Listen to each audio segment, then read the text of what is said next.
Good morning and welcome to Northeast Decides. Today, three key states of Northeast, Nagaland, Meghalaya and Tripura are set to get new governments. The Bharatiya Janata Party is looking to strengthen its hold in the region. And on this, we will have a coverage straight for 4 hours till the results are out and clear. I'll be joined by my colleague, Brijesh Pandey, our political editor, who's with me in the studio, our legal editor, Ashok Bagaria. I'll also be joined by Samrat Chaudhary, author and journalist, and Jayant Bhattacharya, who's editorial consultant, PTI. Welcome all of you. This is a crucial election. Generally, when we think of Northeast, our imagination is limited to 7 little states. But then, these 7 little states have shown great versatility. Northeast is India's strategic asset. Today, we don't talk about Look East policy, which was heralded by Narasimha Rao in 1990s. Today, India has a policy of Act East. And Northeast, or India's Northeast, Kaladan project, is going to be a bridge which is going to connect India's Northeast with the entire Southeast Asia. So the imagination of Northeast has to be bigger. But today, we are going to talk about 3 states and the results which will impact the politics of India. Generally, the results of Northeast were supposed to be disconnected or to say localized in effect, but no, that is not the case. Today, BJP has consolidated itself in Northeast, Congress has lost its bastion, CPM is struggling. So Northeast is actually reflecting new political trends. Arch rivals like CPM and the Congress have fought the elections together. They are trying to regain the lost influence. So first up is the state of Tripura, a 3-cornered matchup. And the big question, will the BJP scripter come back? Well, it was the left front which ruled for over 20 years here until 2018 when BJP wrested control. The deciding factor proved to be its alliance with the indigenous People's Front of Tripura, which resulted in a 2/3 majority in the 60-member house, with the BJP having 36 seats in the back. But this time, a major shift in the political landscape of Tripura has taken place. 2 parties, bitter arch rivals, Congress and CPM, have joined hands to grab the lost glory. The new entrant, Tripura Motha, led by the royal scion, Pradyut Debabarma, is also in the fray. Debabarma had been a member of the Congress party until 2019. And let me take quick comments from our colleague, Samrat Chaudhary and Jayant Bhattacharya. Samrat, my question to you is Tripura going to prove that BJP has consolidated itself in Northeast?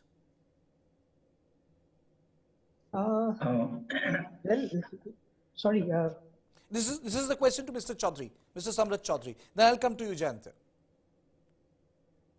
Yeah. Well, Tripura is to Samrat one first. Of the, yes. Tripura is only one of the out of the 7 sister states of Northeast India.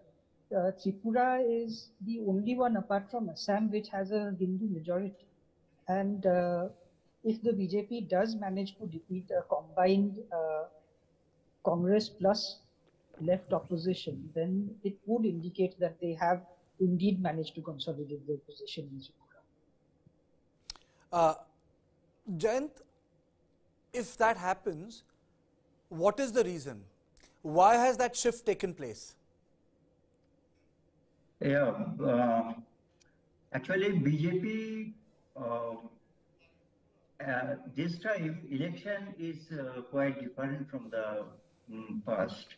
Actually BJP came in Tripura in 2018 only, but earlier elections were fought between Congress and CPIM. But this time Congress and CPM has joined hands to oust BJP.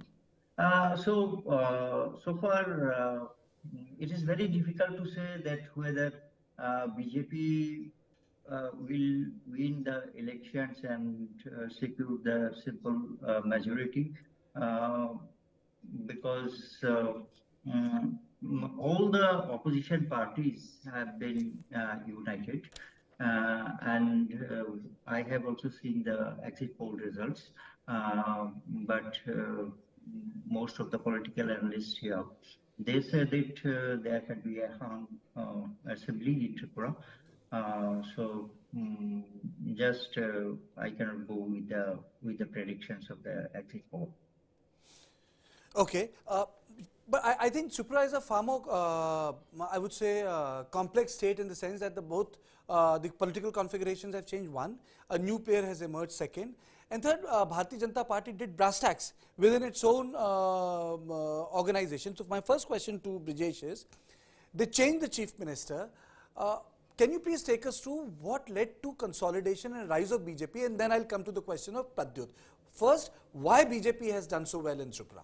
Well, I would just like to update our viewers right now that in Tripura, counting has begun and BJP is leading in 6 seats as we speak.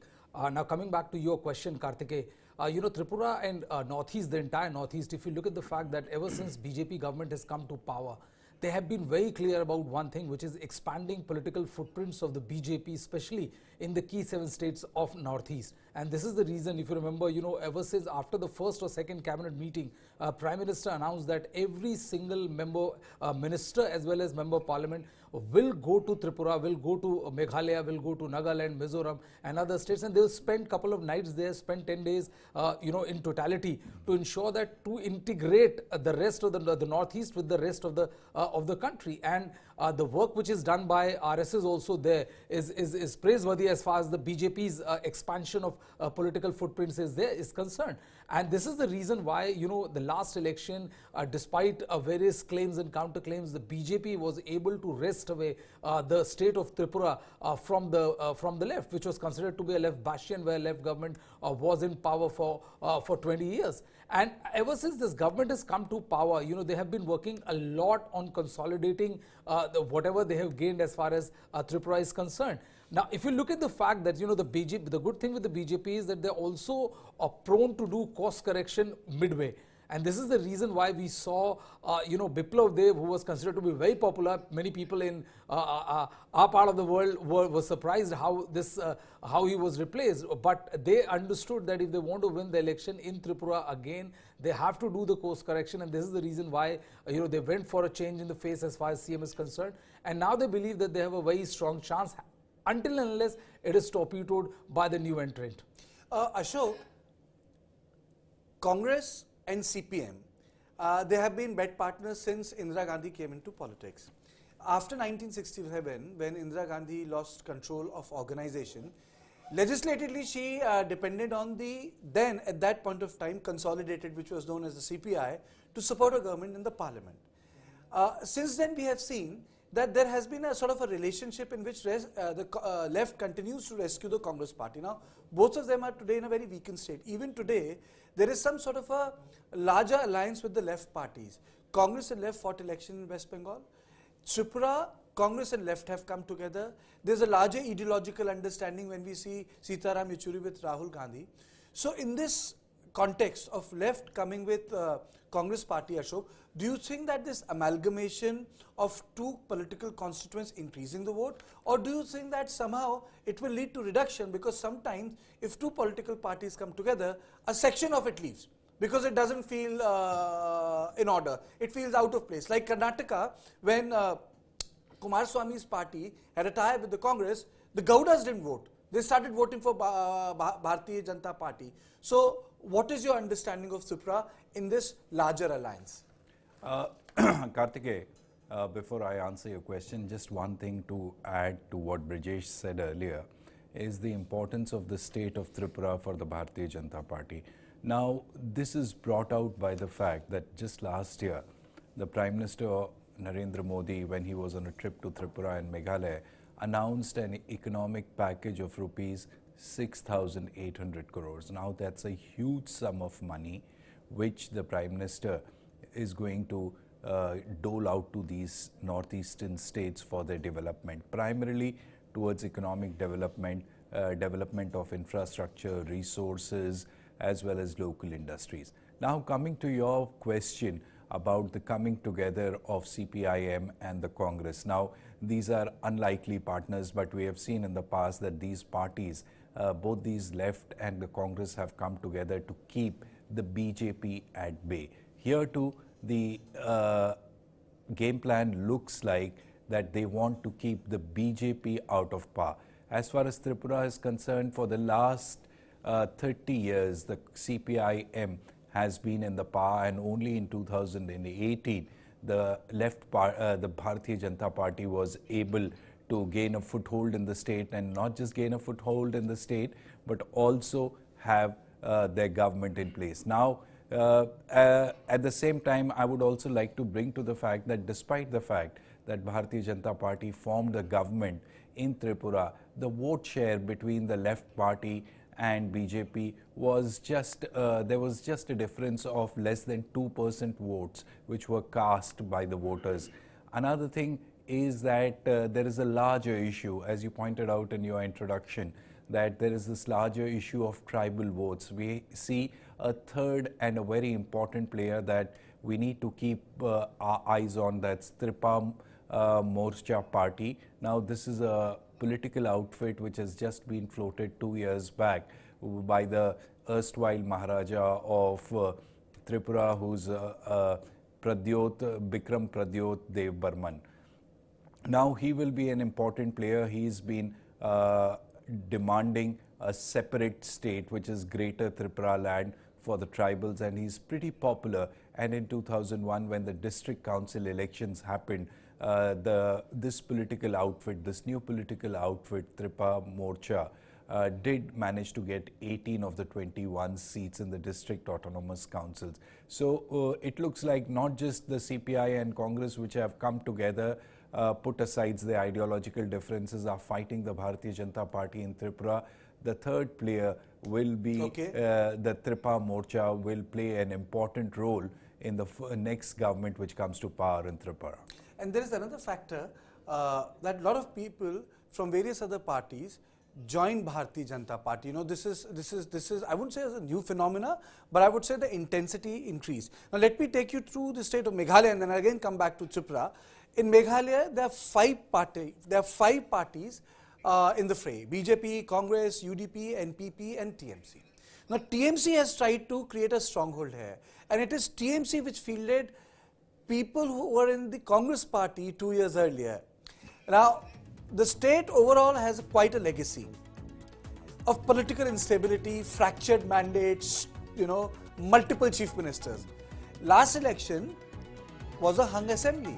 In 2018, no single party or alliance was able to secure required majority in a 60-member Meghalaya House until BJP lent its support to Conrad Sangma led NPP to form a government. But keeping with the tradition, BJP-NPP alliance of 2018 to split.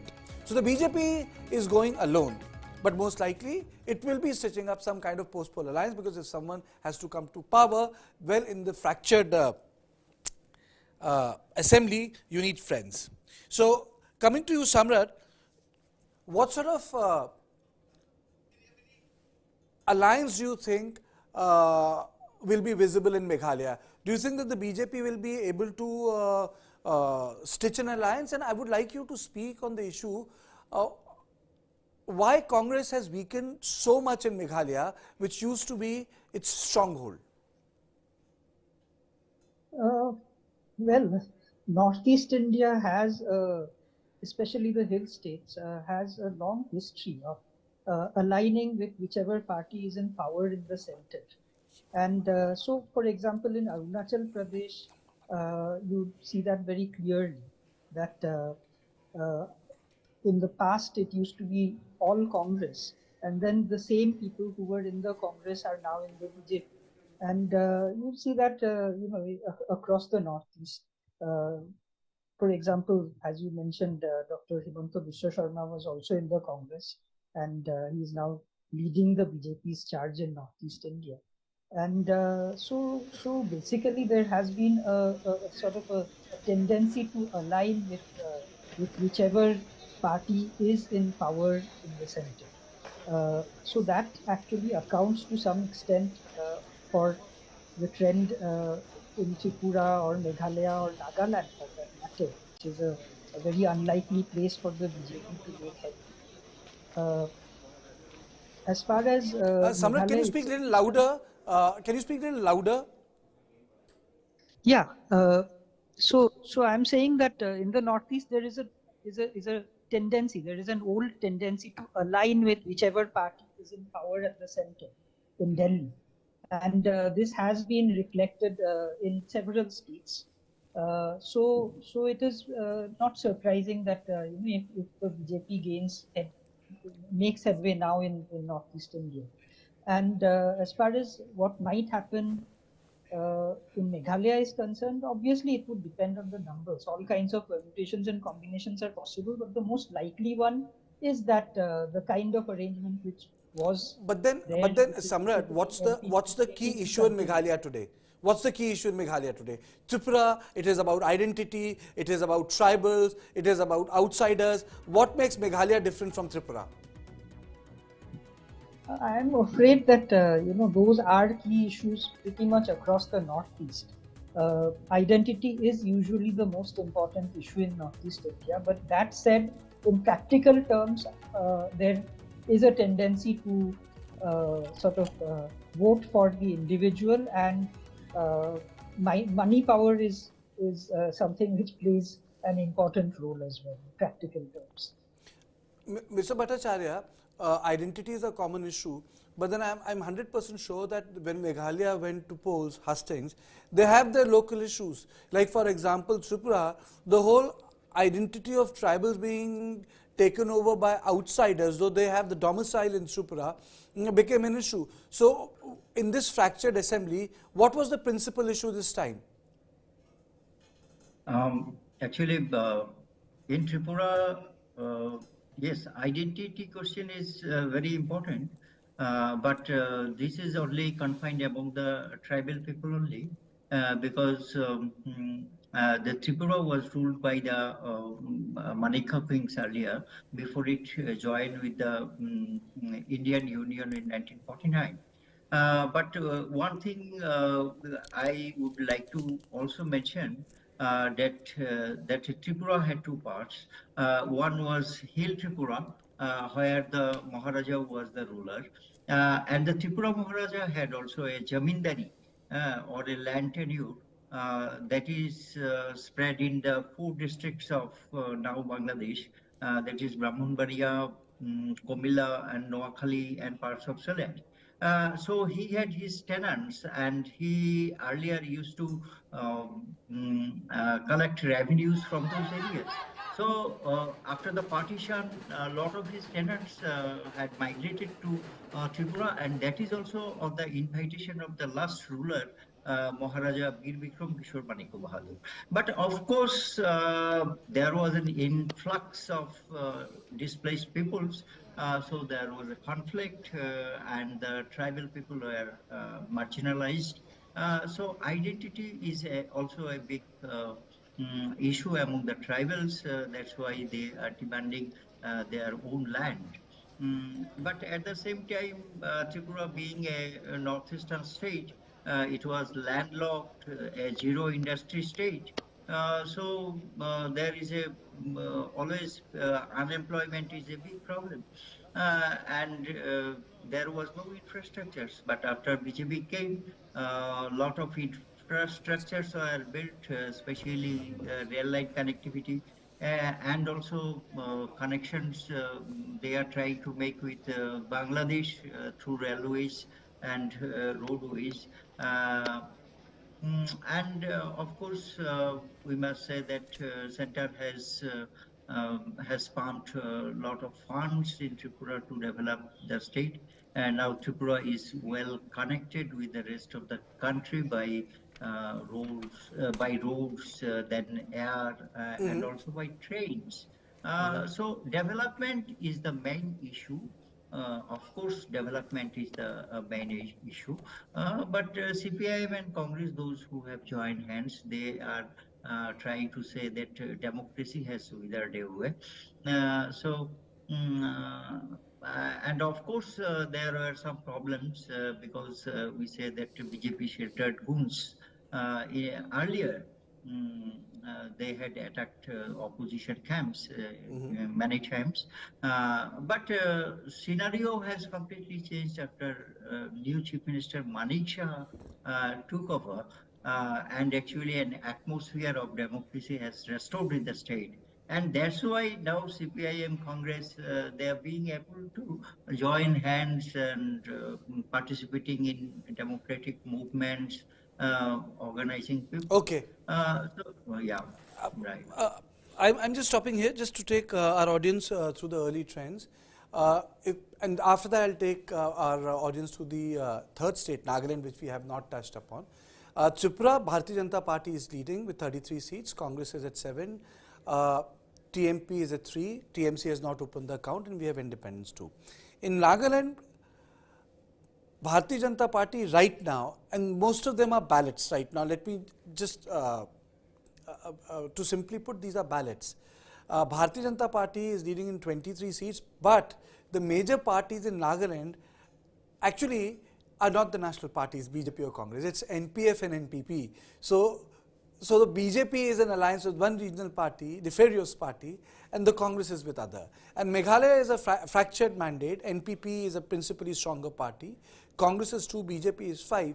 Now coming back to Meghalaya, when we speak about Meghalaya, Ashok, I think the first blow which Congress got in Meghalaya was when Mr. P.A. Sangma left with Sharad Pawar and Tariq Anwar. There was a bit of reconciliation, if you recall, in 2009 when Sangma's daughter Agatha Sangma was made deputy minister in UPA 2.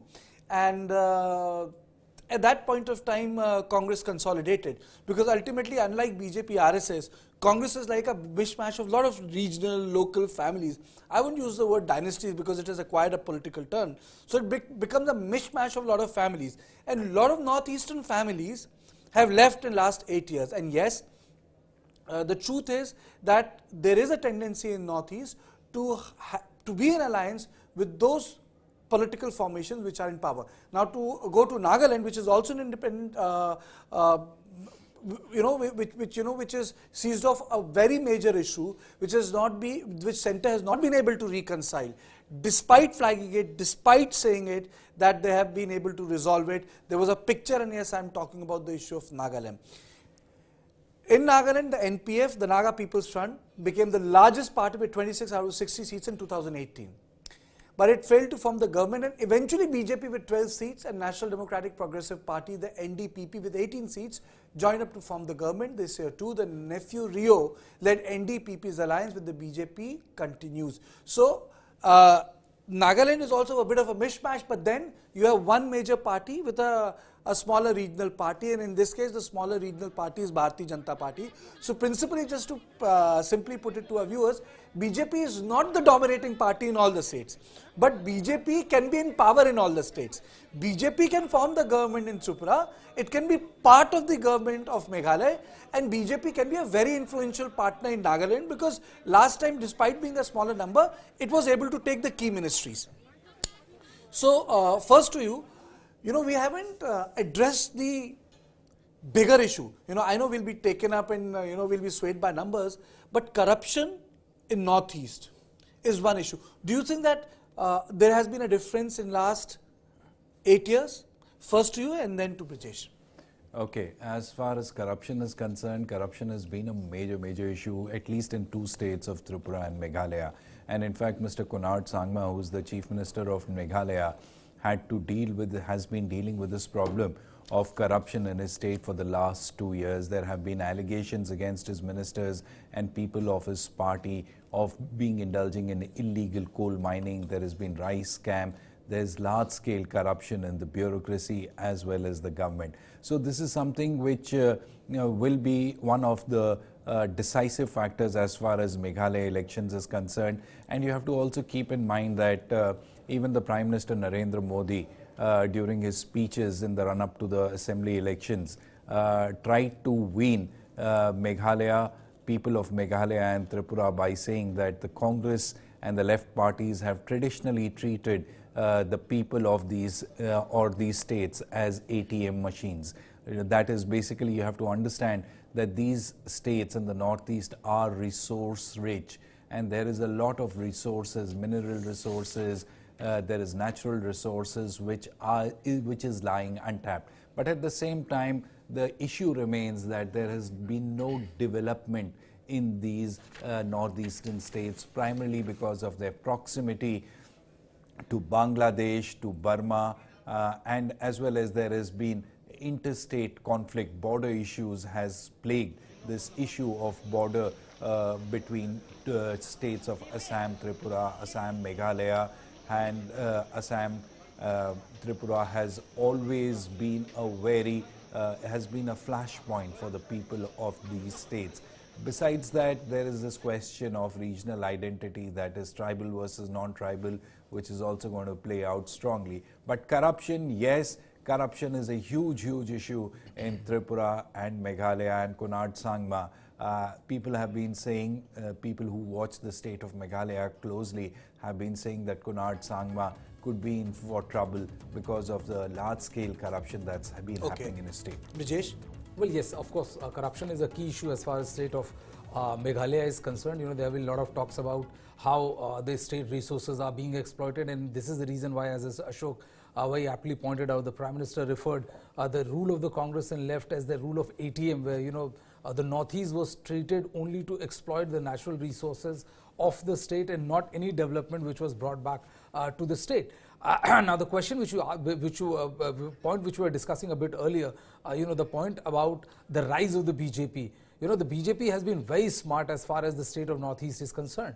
There has been slight organic rise as the state of Tripura is concerned, but like as the business lexicon goes, you know, there have also been merger and acquisitions and partnerships with the other allies. You have to also understand that the states of Northeast are also heavily dependent on the dose being given by the center, and since BJP is the center, you know, it makes sense for most of the regional parties to ally with the BJP to ensure that they are also, you know, in the pipeline, or they have an effective resource allocation or resource sharing mechanism than had it been, you know, allying with, say, for example, a Congress. Yes, corruption is an issue, but it'll be interesting to see how it pans out in Meghalaya, whether Conrad Sangma makes a comeback after breaking up with the BJP. And, you know, interestingly, dynasty politics, which you said that we will not make a mention, you know, I said I will choose to use the word family, not dynasty. So once the breakup happened, you know, now all of a sudden we saw the BJP bigwigs, right from Home Minister Amit Shah, hitting out at dynasty politics, you know, when it specifically took on Conrad Sangma. Just to stop you, to take closing comments from both Samrat and Jen. Samrat, to you, do you think that going by the early trends, BJP will come out stronger in Tripura? Well, the early trends show very good news for the BJP in all the three states, and I suppose, yeah, it looks like it's heading that way. The surprise is actually Meghalaya. BJP at 10 seats in Meghalaya is really a surprise. Nagaland it's NDPP, which is the bigger partner. So the breakup of, you know, how many seats it's going to NDPP would be interesting to see, and how many to the BJP by itself. I think that's a very interesting point. Jen, would you like to take up that Samrat is saying that Meghalaya is the real the BJP in Meghalaya is the surprise, not Tripura? Yeah, if we go by the trends, then we have come to the comment that BJP is coming back to the power, and the poll predictions is going to be true. And this time the trend shows that they are coming with a huge margin. So I think the point of development issue, which was made the major plank by the BJP, is going to be true.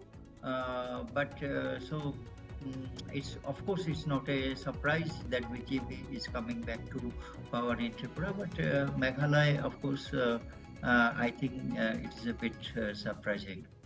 Why do you say it's a bit surprising? Yeah, because surprising, because BJP is doing well that way. Only, but of course, I would not like to comment much about. Jen, my colleague Ashok Bagadia has a question for you. Ashok, please go ahead.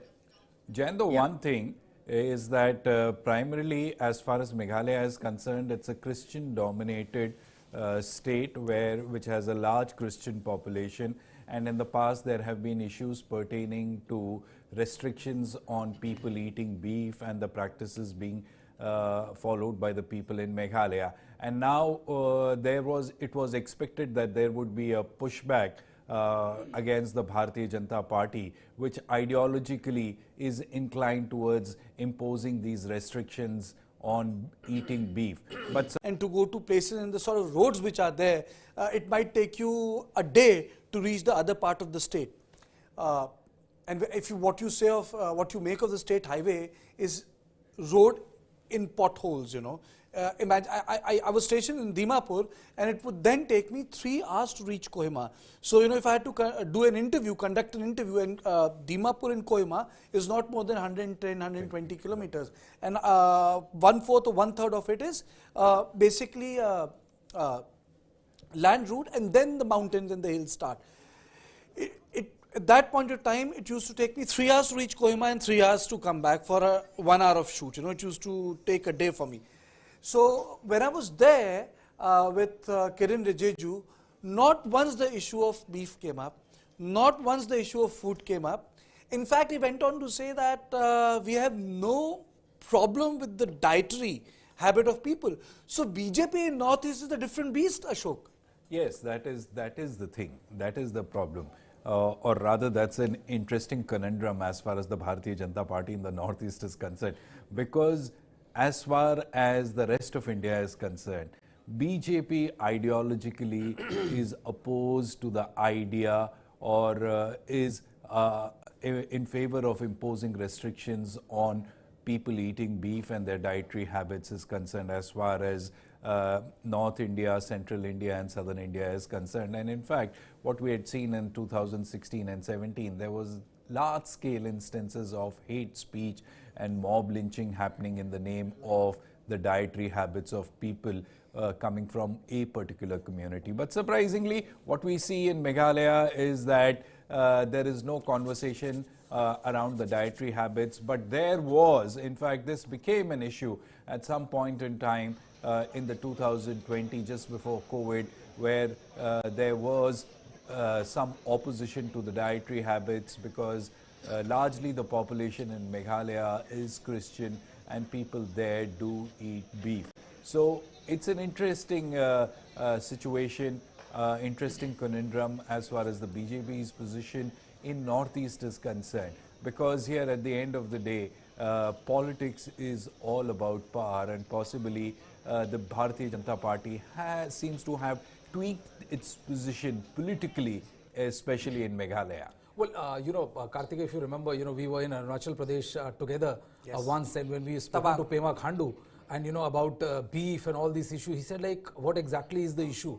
So one thing is very clear, and you know, we saw 3-4 days back the BJP chief in Meghalaya saying that, you know, we eat beef and beef is not an issue at all. So basically, you know, as a majority of the political party does, that, you know, whatever gets you the vote, you know, if anti-beef gets you vote in North India, we are absolutely fine with it. If yes, beef gets vote in the northeastern part of the country, yes, we are completely comfortable with it, because the terrain is different. I just want to, you know, point out one very interesting detail which is emerging out in Meghalaya. You know, as per the data which is being provided by our sister concern, the others which we are reading right now, which is 11, is the Trinamool Congress.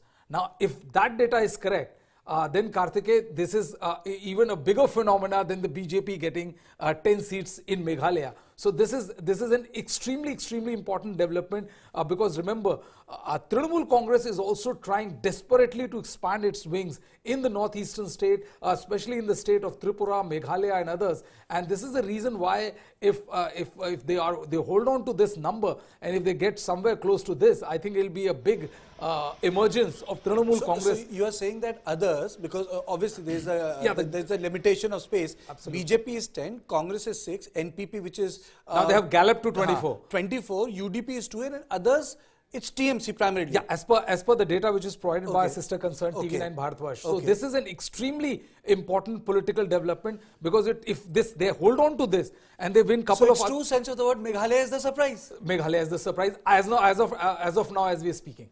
And because it's too early right now to Absolutely. comment authoritatively or say like this is what the trends are going to hold on to. But it's an extremely important development. And all of us expected TMC to make big grounds in Tripura, but TMC has broken a bigger ground in Meghalaya, where least was expected. Yes, Ashok. Well, as far as the Trinamool Congress doing well in Meghalaya is concerned, that can primarily be attributed to the large-scale movement of Congress MLAs from Congress to the Trinamool Congress, which included the former Chief Minister, Mr. Sangma, now Mukul Sangma. Now the situation here is that these were 12 sitting MLAs of the Congress who had migrated, broken ranks with the Congress party and moved to the TMC. So it was expected that once these people who seem to have some kind of a hold on the local populace, they would do well. But considering that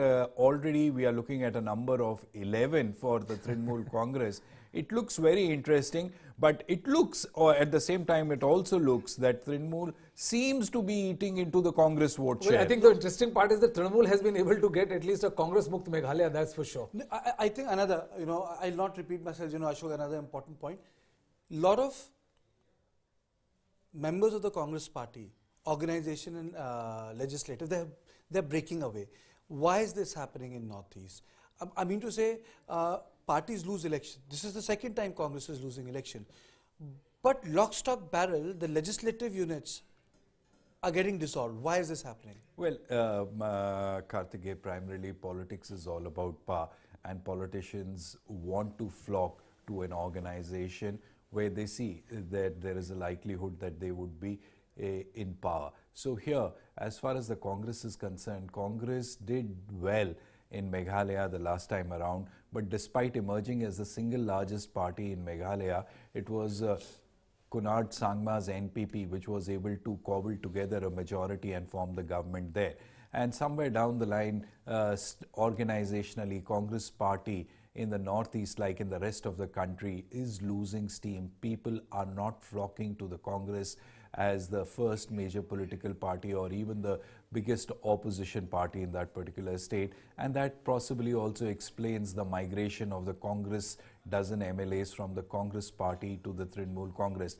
And for Trinamool Congress, this is the first election as far as Meghalaya is concerned. Another important thing I would like to bring in here, Karthikeya, is the fact that Meghalaya has a history of tribal and non-tribal conflicts, which tribals are basically the indigenous people of Meghalaya, whereas the non-tribals are, majority of them, non-tribals, are the Bengalis. And in fact, what we saw in 2016 was there was a conflict in Meghalaya where one of the leading journalists of the state, Patricia Mukim, was booked for hate speech. And she had to finally come to the Supreme Court to get bail and get that FIR quashed. And what was her offense, or what was her? Ashok, this I would like to really reserve it to later part of our debate. Number of cases of journalists actually put behind bars in context of speech or making fun of chief minister or saying something which was not. With the past to be thought that offended them, the journalists have been at the receiving end in Northeast. But Brijesh, there's also one thing which I would like you to think because we in our conversations, I think a couple of days back you said the only results which counts in politics is the election result. Now, if the only result which counts in politics is the election result, then what do we make of? I'm sorry, Bharat Jodo Yatra hasn't taken place from east to west, but it has taken from north to south. Then what do we make of such a mass mobilization program which has not electorally touched this part? How do you see that? Well, when I say that the real check which you can get whether the government is popular or not depends on the election day, because that is the ultimate test which proves you whether a particular decision which has been taken by a government is right or wrong. You remember demonetization. Everybody said that that the BJP will be wiped out, but what happened was completely contrary to that. Now, if you look at the fact that Bharat Jodo Yatra a mass mobilization contact program which was started by the Congress party was also to resurrect Rahul Gandhi. You know, his image as a serious political leader, because, you know, there have been several attempts at the resurrection of Rahul Gandhi, but it has not met with the kind of success which Bharat Jodo Yatra has. Okay. Bharat Jodo Yatra has met with a success. For the first time, we saw Rahul Gandhi completely committing himself to a particular program, you know, walking, meeting people, which a politician should do 24/7. And this is the reason why, if you look at the start of the Bharat Jodo Yatra to the culmination of Bharat Jodo Yatra, you know, the image of Rahul Gandhi has changed a lot. Now, whether that change of image will result into an immediate political gain is something, you know, which we'll have to wait and watch. But I think it's an extremely important point as far as the Congress party is concerned, that the leader, which was kind of, you know, at times lampooned for not being serious enough, leaving country at critical and crucial junctures, now that image has taken a beating. Now the image which has emerged is Rahul Gandhi, a serious politician. Rahul Gandhi was something willing to commit himself to any course of action decided by the Congress party. Okay, and before I throw this discussion to my colleague Kabir and Krishna in the newsroom, let me take you through the larger tally. BJP is 38 in Tripura, Congress is 9+, which is Congress party plus left party, TMP is 3, TMC surprisingly has not opened account in Tripura, others are 2, but Meghalaya, which has come out to be like the big surprise, BJP is at 12, others, which is primarily TMC, is at 13, UDP is at 2, NPP, which is principally the largest party, is 23, is Conrad Sangma's party, Congress is at 7, and in Nagaland, BJP is 41, NPF is 60. Now, this is like the mother of surprises. It is like a very small party. It's like Bharatiya Janata Party forming the government in Haryana in 2015, because Bharatiya Janata Party was always the junior partner in Haryana. The Lok Dal and the various factions of Lok Dal used to be the senior partners, and they made the government. So I think Northeast election is fascinating. These are early results, but they are throwing up very different figures. We'll break it down for you. But now, let me take you to my colleague Kabir in newsroom. Absolutely. Many thanks, Karthik. It certainly has been an exciting morning for all of us. A mega series of test matches, political test matches, as they were, that are going to be played out. 9 of those in the country in this year ahead of the 2024 elections. You gave us a roundup of the tally. I mean, a couple of surprises that Karthik is talking about over there, Krishna. Are you surprised? Were you surprised at all, or did you see this happening? Well, let's go state by state, Kabir. We're talking about Meghalaya and Nagaland. That's where Karthik left off. Karthik just left off for now. In a state like Meghalaya, you know, you're talking about a figure like Conrad Sangma. And Conrad Sangma, either which way, it's always the question of who is Conrad Sangma going to form an alliance with. So, and to me, that's unexpected lines. The fact that it's better than expected in his performance, considering he's an incumbent. He's done 20+ seats, you know, where the majority mark is 31. And now the numbers say that all he has to do is call up BJP and the alliance is done. But then that's the question. Ideology, they don't have a pre-poll alliance in Meghalaya, you know, but then all speculation is and even when they did last time around, after the numbers did come in, that particular pre-poll alliance was broken off. They sided with the BJP, a couple of other regional parties. So, I mean, essentially, just to break down what you're saying, Conrad Sangma has a couple of options at his disposal in Meghalaya, isn't it? I will go even one further and say he's got 22 seats in which he's leading right now, and that's where the final tally is going to land up. And BJP has about 12 seats leading right now. That's where the final tally is. All they have to do is call up BJP, and the game is over. They get to form the government immediately. Questions will be raised. What about ideology? What about all the fighting that went on within parties before the elections? But then again, politics, you know, makes for strange bedfellows. There are no permanent enemies. There are no permanent friends, especially in Meghalaya, where post-poll alliances can change in the blink of an eye. So I see more of a repetition of the same thing in Meghalaya that's going on, and you know, Conrad Sangma continuing his reign as Chief Minister. So in my humble view, not much is changing in Meghalaya looking at those numbers over there. Better performance from the NPP than expected. Of course, again, you know, latest leads and trends over there. But what's important and interesting to note is that Congress and the downfall of that grand old party that everybody is talking about constantly. Absolutely. Last time around, they couldn't manage to open their account. They're sitting on 5 seats at this point in time.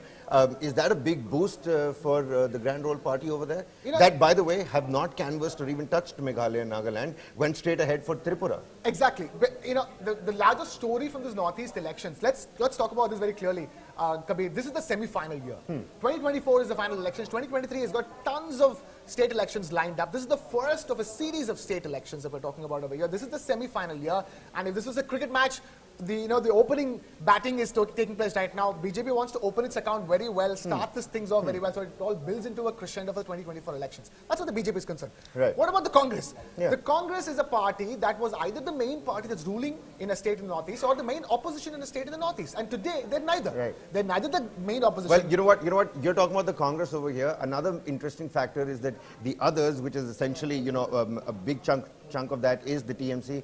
We have Tausif Khan with us, TMC leader, who's joining us on the broadcast here. Tausif, have the latest trends, sprung any surprises for you over there? Are you happy with the party's performance over there? Congress and TMC, people are already talking about them being wiped out of Meghalaya. How are the numbers faring right now? No, even the exit poll did not predict any clear picture, and these are very early trends. It's very hard to, think that this is going to be the result. Whatever trend I can see on your screen, it gives a lead to BJP and the NDA, but it's very early to think that the figures won't change. I'm sure that as the day progresses, you will see the difference, and you will see that Trinamool making progress, resulting into seats. Right. This is Krishna over here. I wanted to ask you, what are, from at this stage, when the counting is taking place, what, is going through your mind as your real chances? Till now, Tripura seems like your best bet to make a dent in the Northeast. But then talk about, your whole entire idea of what you want to do in the Northeast. Because, you couldn't open your account last year. And this is the year when you could finally open your account in terms of winning seats. Also, Tausif, is the TMC essentially serious about the Northeast, or is it just about making a mark, sticking to that national party status? No, you see, Tripura has been on the radar of the party. There's no doubt about that. Just like, the CPM was ruling Bengal before Trinamool took it over, and Tripura was also being ruled by them. And in the past, we have seen the misgovernance by the BJP government. We have seen how people have provided their support. There were numbers of rallies taken out by public meeting, taken out by Trinamool leaders, local Trinamool leaders in Tripura, as well as Mamata Banerjee joining them, and the humongous support of the people. We have seen all that. So yes, there is a support. Their party has a base in the state, and we expect that this will result into seats. I mean, yes, after the vote counting is over, you will definitely see the shift of voting. You will see how many candidates of Trinamool are able to get so many votes. And this is the start. Even if we can turn these votes into a couple of seats, it will be a good start. And right now, as I've said, the counting has just begun. We have seen, even in the history, we have seen that. There's lots of talk of the consolidation of the Bengali vote bank in Tripura, and all of it going to the BJP, with the Tripura Mota splitting the tribal votes in Tripura. Tell us, in terms of TMC's own strategy, exactly, what exactly were you going for when it comes to getting a larger share of the electorate in Tripura? You see, there is definitely a Bengali connect with Tripura, and people could relate, people could connect. The Tripura people could connect with Mamata Banerjee, and especially the tribal votes. If you see the results in Bengal, a large chunk of the tribal votes are with Trinamool. There are members of parliament, there are members of legislative assemblies in Bengal who are from tribal areas. So likewise, Mamata Banerjee had conducted extensive tour in the Tripura in public meetings where they have covered the tribal areas. There is a program, there is a entire vision for the state to bring to the part of the development, which has been discussed and told to people. The Trinamool is a party, unlike BJP, which seeks on votes on communal line. Trinamool is a party which always had put the development of the state at the front and had sought vote in the name of development, not in the vote of, not in the line, not on any communal lines. So people of Tripura would definitely reward Trinamool and Mamata Banerjee's efforts with their votes, which will result into seat, is what we are expecting. Well, at this point in time, Tausif bhai, TMC hasn't even opened their account in Tripura, if you just look at Tripura. But, you know, given the fact that there is a left and the Congress combine that's going, you know, that's playing their hand in Tripura, something similar took place in West Bengal itself in 2021. They managed a stable alliance of sorts, and even if the BJP wasn't ousted, they did manage to hurt the BJP. Why not the Congress and the TMC also, you know, join hands sometime? I mean, people say that these are two parties that can never be seen joining hands. How about dealing a bigger blow to the Saffron party in the Northeast? Can that ever happen? Do you ever see that happen? In politics, nothing is uncertain, and nothing is certain. If today Trinamool is not joined hand with Congress in Tripura, it does not mean that going forward or in coming elections they will not join hand.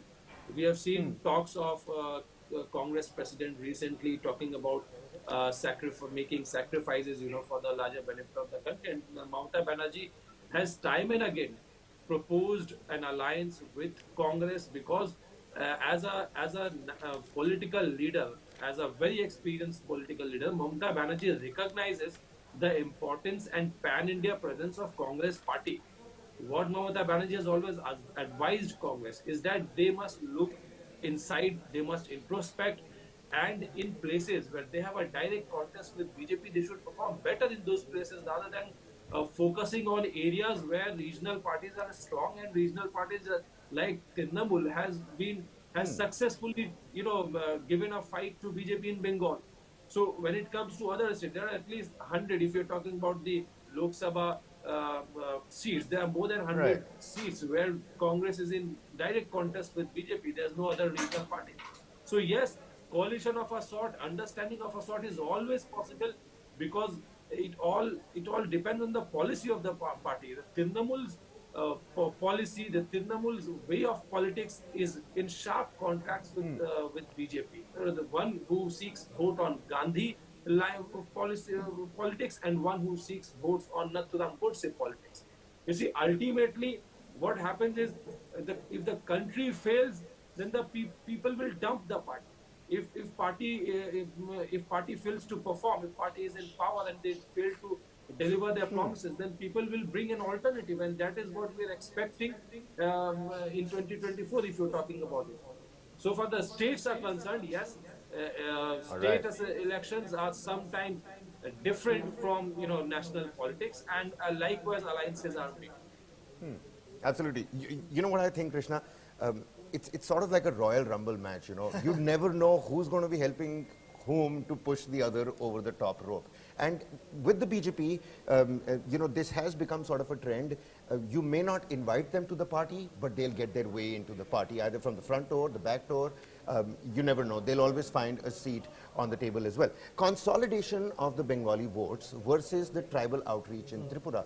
There's one important player that we haven't spoken about here, and that is the Tripura Mota party, the Royal Scion, Pradyut Devarma. Yes. Do you think that's going to end up hurting the BJP's alliance with the IPTF? Let's face it, as far as Tripura is concerned, as you rightly pointed out, the consolidation of the Bengali vote bank is something that's directly advantageous to the BJP.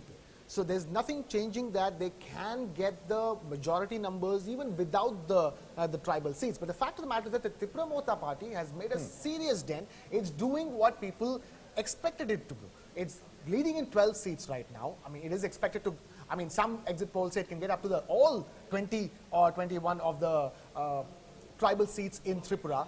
Not happening so far. But the fact of the matter is that, again, the story here is that the Congress party is declined, which is now being compensated by the rise of the Tripura Mota party. Whereas the BJP and its allies are essentially holding on to the same seat share and vote share which they did in the previous state elections of Tripura.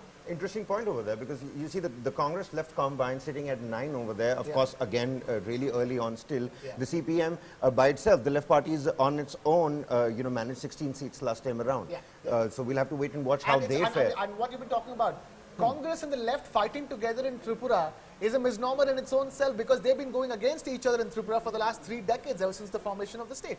Now, the fact that they're going together, that vote bank being shifted and transferred from Congress to the left and left to Congress, that doesn't seem to be happening, because a lot of that votes are now going to the Tripura Mota party, which has done an incredible job in the run-up to this election. Well, let's go across to the political analyst, Shiv Priya, who's joining us on the broadcast here. Shiv Priya, how are you looking at the Tripura Mota party's performance this time around? Do you think they're going to be able to make a major dent into the BJP's coalition and the tribal outreach that they have been doing? Yes, they can do that. Absolutely. Right. So, if I were to ask you, all I want to ask you is this. You've seen the Congress and left in Tripura, they always go against each other. For the first time, they're fighting together, and they're right now leading only 9 seats. The Tripura Mota party is leading in 12 seats, whereas the BJP combined is leading in 39 seats. 2 things about Tripura I want to ask you. Talk to us about the consolidation of the Bengali vote bank and the tribal vote bank. By the coalition with the left parties, because they got already the full support of the voters. BJP leads there. absolutely. And the royal scion, what are his chances? Is it going to be a governance model, or is it like a personality cult, people going behind the character and the personality of the royal scion, Pradyut Devarma? The Northeast people are very obedient voters to the central government. Which government is ruling the India, they will vote only those people. Either that is BJP or Congress. All right. Because they think we will get the fundings and their resources from the center, so that they are very obedient to the central government. They don't look the party and personality. You see the demand for the greater Tripura land, something that the Tripura Mota party has been putting forth, is something that neither the Congress left combined or the central government is too keen on. And I mean, division is something that the country doesn't really need at this point in time as well. But with what you're saying, with how the regional parties, and especially the sentiment in the Northeast is that they are very obedient voters. They like their resources and the money and the funding that's coming from the central government. Could you see the Tripura Mota party then go ahead, join hands, or work in tandem with the majority party? Yeah, they can. Okay, all right. What's your take on that, Krishna? I mean, would you like to echo on what Shipri is saying here? No, I mean, I'd like to listen to him. I mean, clearly he's making a very important point. For all our analysis, the people of the Northeast keep a very keen eye on how close is the party that they want to vote for or they are voting for to the central government. Because development is clearly the biggest issue in the Northeast, and that's exactly where the Congress is failing. The questions being asked to the Congress party all these years, you've been here in power all these years, where is the development? So they're clearly choosing for a better party that can help them develop, and clearly that party has to be the ruling party in the center, and that's the point that Shivpriya is making. And I completely understand and agree. And these results, if you see on your screens, all BJP alliances doing well. It's a clear a new era that's being born in the Northeast in the last 10 years, where they've been doing so well. And in the last 10 years, we've seen the complete decimation of the Congress party. In 2003, for example, in Nagaland, they were the main party with the maximum number of seats, and today they're nowhere on the picture. So it's if there's one larger overarching story, it's the failure of the Congress party, and that Shivpriya seems to be putting into perspective. It's not the failure of the Congress party. The Congress party is not the ruling party in the central government anymore, and that's why it's falling out of favor with the voters in the Northeast. Absolutely. Shivpriya, if you're still with us, talk us through some of the other key issues. I mean, we know about the greater Tripura land and about the tribal autonomy. There's the issue of the illegal immigrants. But what other issues on the ground have surfaced? What are the people actually getting, went out and voted for? Actually, no, in the Northeast, there is a big lack of railway routes. So the goods are very costly. So common people is not feeling well while they are living in Northeast with the Congress. Congress didn't do anything in last 50 years. And right now they are looking, the people are looking, the railways coming here, and the goods are getting easier to them. So they are in the favor of BJP. Simple funda is this. Just to reiterate the question that Kabir has been asking about the Tripura Mota party, so much of hype and so much of build up going into these elections. How important is the issue of Tripura land for the people of Tripura? Is it a largely concentrated issue only for the tribals, whereas the larger population is sort of disassociates themselves from that issue? Yeah. And at the same time, if the sentiment, is a little bit sensitive over there, do you see the Tripura Mota party essentially cutting votes of the IPFT, which is essentially in alliance with the BJP? Yes. All right, so I mean, basically putting it out there clear for us. Yes, absolutely. Just to reiterate the numbers for all the viewers out there, 39 seats for the BJP alliance in Tripura, the Congress Left Combine in Tripura at 9 seats at this point in time, the Tripura Mota party at 12, TMC and the others have not yet opened their account over there. Very important point you're making, because TMC's national ambitions are set to have continuing with the Northeast after Punjab and Gujarat and now the Northeast. But looks like last year, it's not the first time they're contesting. TMC is contesting last year. They could not open their account, and even now, as of let's check the time, Kabir, as of 9 a.m. an hour into counting, TMC is yet to open its account in the Northeast. Just 60 seats over there, Krishnan. Just 60 seats. I mean, I'm sure we have to wait, for a very long time before the final numbers are out there. But let's shift our focus towards Nagaland as well. Yeah. Because you see what happened in Meghalaya with the Congress emerging as the single largest party and then, failing to form the government. The same thing happened in Nagaland in 2018. The NPF, a party that pretty much dominated the state for about 2 years. Rio then rebels to the other side, forms his own party. NDPP gets in an alliance with the BJP. That alliance has almost also been retained this time around. Yes. Any surprise that's going to come over there? Because the Clearly NPF, not. which is the small size now, is sitting at 16.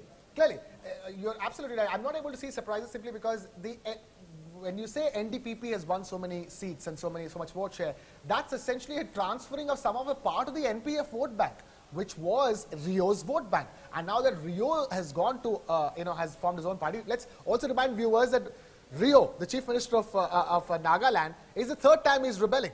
First, he was in the Congress party, rebelled to form the NPF, and ruled the state with the NPF. Now rebelling again in the last elections, to forming his own party called NDPP, and NDPP goes on to win the election. Clearly, this is a personality that is huge in Nagaland, and he's been winning left, right, and center, irrespective of which party he is part of.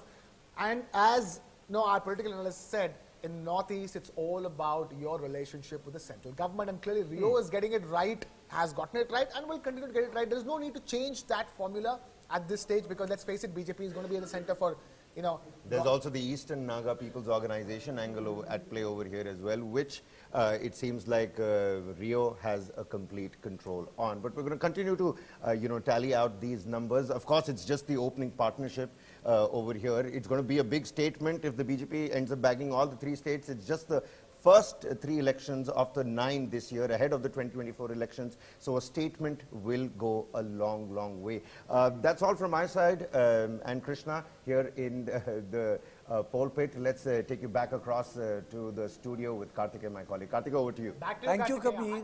I just wanted to ask you before I start, I want to ask you your personal take on the numbers you've seen so far. In your years and years of watching elections, what do you think has happened with the Northeast that, it's been a complete sea change from the way it was 10 years ago to we're looking at completely different numbers now. I want to understand, Karthikeya, what is your view as these initial numbers trickle in? Krishna, I think the foremost, if you ask me, because I had the opportunity to cover elections in 2018 extensively, BJP has consolidated. I never expected Bharatiya Janata Party to consolidate itself so well in Northeast 1.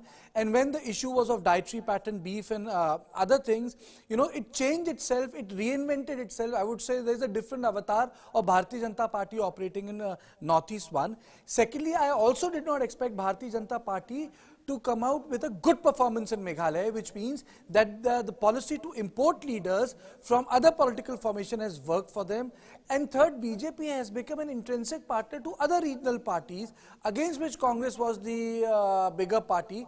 So the Congress has collapsed, BJP has replaced Congress party as a dominant party. So as a lot of political scientists, Krishna, argue that the BJP has become dominant party. After 1989, the dominant party system collapsed in India. But after 2014, I can say that the BJP has replaced Congress as the dominant party. And I think that is my biggest takeaway. And I'll take this question, since you asked me the change I saw. So, Brijesh, what has led to the collapse of the Congress party? Well, I think, taking a situation, taking a particular scenario in a state for granted is, I think, the biggest reason why we are seeing such a kind of a I won't use the word decimation, but if you see from where the kind of place where Congress was, cookie has crumbled. And the cookie has crumbled, and the fall has been extremely devastating. And the fact is, right now, if you look at the screen, the person who is most important as far as the BJP is concerned in managing its affair in the entire Northeastern region is a person who was in Congress party, which is Hemanta Biswa Sarma. So his going off, Congress letting him go was a fact that a company, if I may call it, or a political party was not willing to adjust or accommodate the ambition of a guy who was delivering on the ground, And the second thing is, like, if you look at the Tripura, the figure is Congress plus 10 and the TMP 10. Now, who is this TMP? The TMP is also someone who has come from the Congress party, because you have not been able to understand, realize the reality on the ground. You have not been able to accommodate aspiration and ambition of a particular individual, thinking that ambition and aspiration is a negative word. Okay, before we take our discussion further, let's play an interview of the Transport Minister of Meghalaya, which our correspondent from TV9 Bharat Jodo has taken. Let's cut to that interview. उम्मीद है आपको NPP को clear mandate मिलेगा, लेकिन मुलाकात तो की है कॉमरेड संगमा ने, आपके मुख्यमंत्री ने हेमंत बिस्वा के साथ। उम्मीद तो पूरा है कि हम लोग की सिंगल मेजॉरिटी गवर्नमेंट बनाएगा। लेकिन देखो अभी क्या होता है आफ्टरनून तक।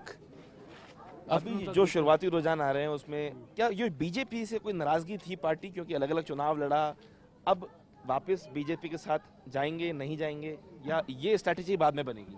ये सब बाद में बनेगा, ये सब स्ट्रैटेजी बाद में बनेगा। अभी फिलहाल तो काउंटिंग होने दो, फिर देखते क्या होता है। आपको लगता है आपकी पार्टी के खिलाफ यहाँ के जो लोग हैं उनमें नाराजगी है किस, और उन मसलों को लेके, चाहे बेरोजगारी हो या भ्रष्टाचार हो, उन मसलों को लेके कहीं ना कहीं एनपीपी को क्लियर मैंडेट नहीं मिल रहा है? नहीं, देखिए हर पार्टी के साथ ना सेम है, कोई नाराज है, कोई खुश है पार्टी से, चाहे वो बीजेपी हो, चाहे वो एनपीपी हो, चाहे वो कोई भी पार्टी हो। पूरा देश में कोई लोग अच्छा लगता है पार्टी को, कोई लोग अच्छा लगता है पार्टी को। We can not say that कि सिर्फ एनपीपी के साथ ऐसा, सिर्फ बीजेपी के साथ है, सब सेम है। एंटी इनकम्बेंसी फेस कर रहे हैं? बिल्कुल नहीं, मुझे नहीं लगता है। ठीक है, thank you so much. Sir, क्या उम्मीद है? Ashok, despite the issue of Nagaland not being resolved, I'm not saying that it's the responsibility of Bharatiya Janata Party to resolve Nagaland. It's a debate which goes even before India became independent. The Naga society was formed in 1920s. But the issue is that despite BJP failing to do that, it becoming a political issue, a photograph was taken out, and then the whole conversation broke down. The interlocutor had to be changed. He is now governor of a big South Indian state today. BJP with its alliance partner has done well and consolidated. Is it only because of the fact that the Congress has crumbled, or is it because of the fact that BJP has organically created a space for itself? See, as far as these results that we are witnessing today speaks more about the pragmatism of the Nagaland people to go with a political alliance which will be able to solve the Naga question. Now, in Nagaland, it is a political question which has remained largely unaddressed for 75 years. Now, Prime Minister Modi takes over as the Prime Minister. There is at least some sort of a headway which is being made. there have been two agreements between various Naga rebel groups and the center to come at an understanding to resolve the Naga problem. Here again, these numbers that we are seeing on our screen today seems to be the reflection of the fact that people are thinking that if they go with a political combination which is able to accommodate their aspiration, it is more desirable to go with them rather than any other political entity. The second thing is Nagaland is a very complex problem. There is this problem of Nagalim, Greater Nagaland. Now there is a new demand for Frontier Nagaland, which includes the 6 eastern districts bordering Burma. There is a demand for a separate statehood there. And there are many rebel groups or political outfits within the state which have very massive sway over the tribal combination which constitute the electorate. So according to me, Kartikeya, I believe this is a more pragmatic approach which has been shown by the people of Nagaland to vote for a combination which they believe could resolve the Naga problem. Apart from the pragmatism of people of Nagaland, I think if you look at the common link between Tripura, if you look at the common link between Meghalaya, if you look at the common link between Nagaland, I think migration has been one big issue. Do you think that the Citizenship Amendment Bill, which played out differently for Bharatiya Janata Party in mainland, has played out very differently for them in Northeast? The electorate of Northeast has received it positively. The mainland, apart from BJP's constituency, the whole understanding of CAA was that it was discriminatory. Is it because of that, Brijesh?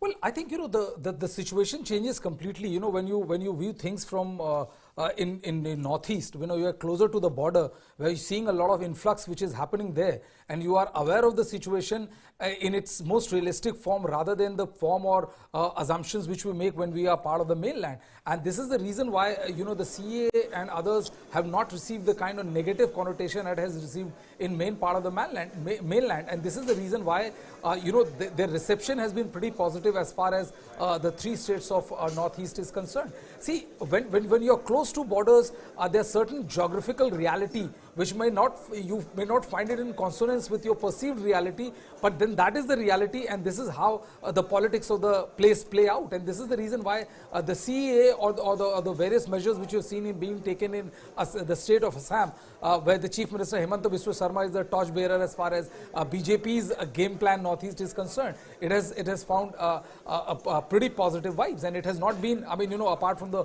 opposition leaders, people from the ground, they have not decried it as much as we have seen the political parties do it. But I think the bigger issue, apart from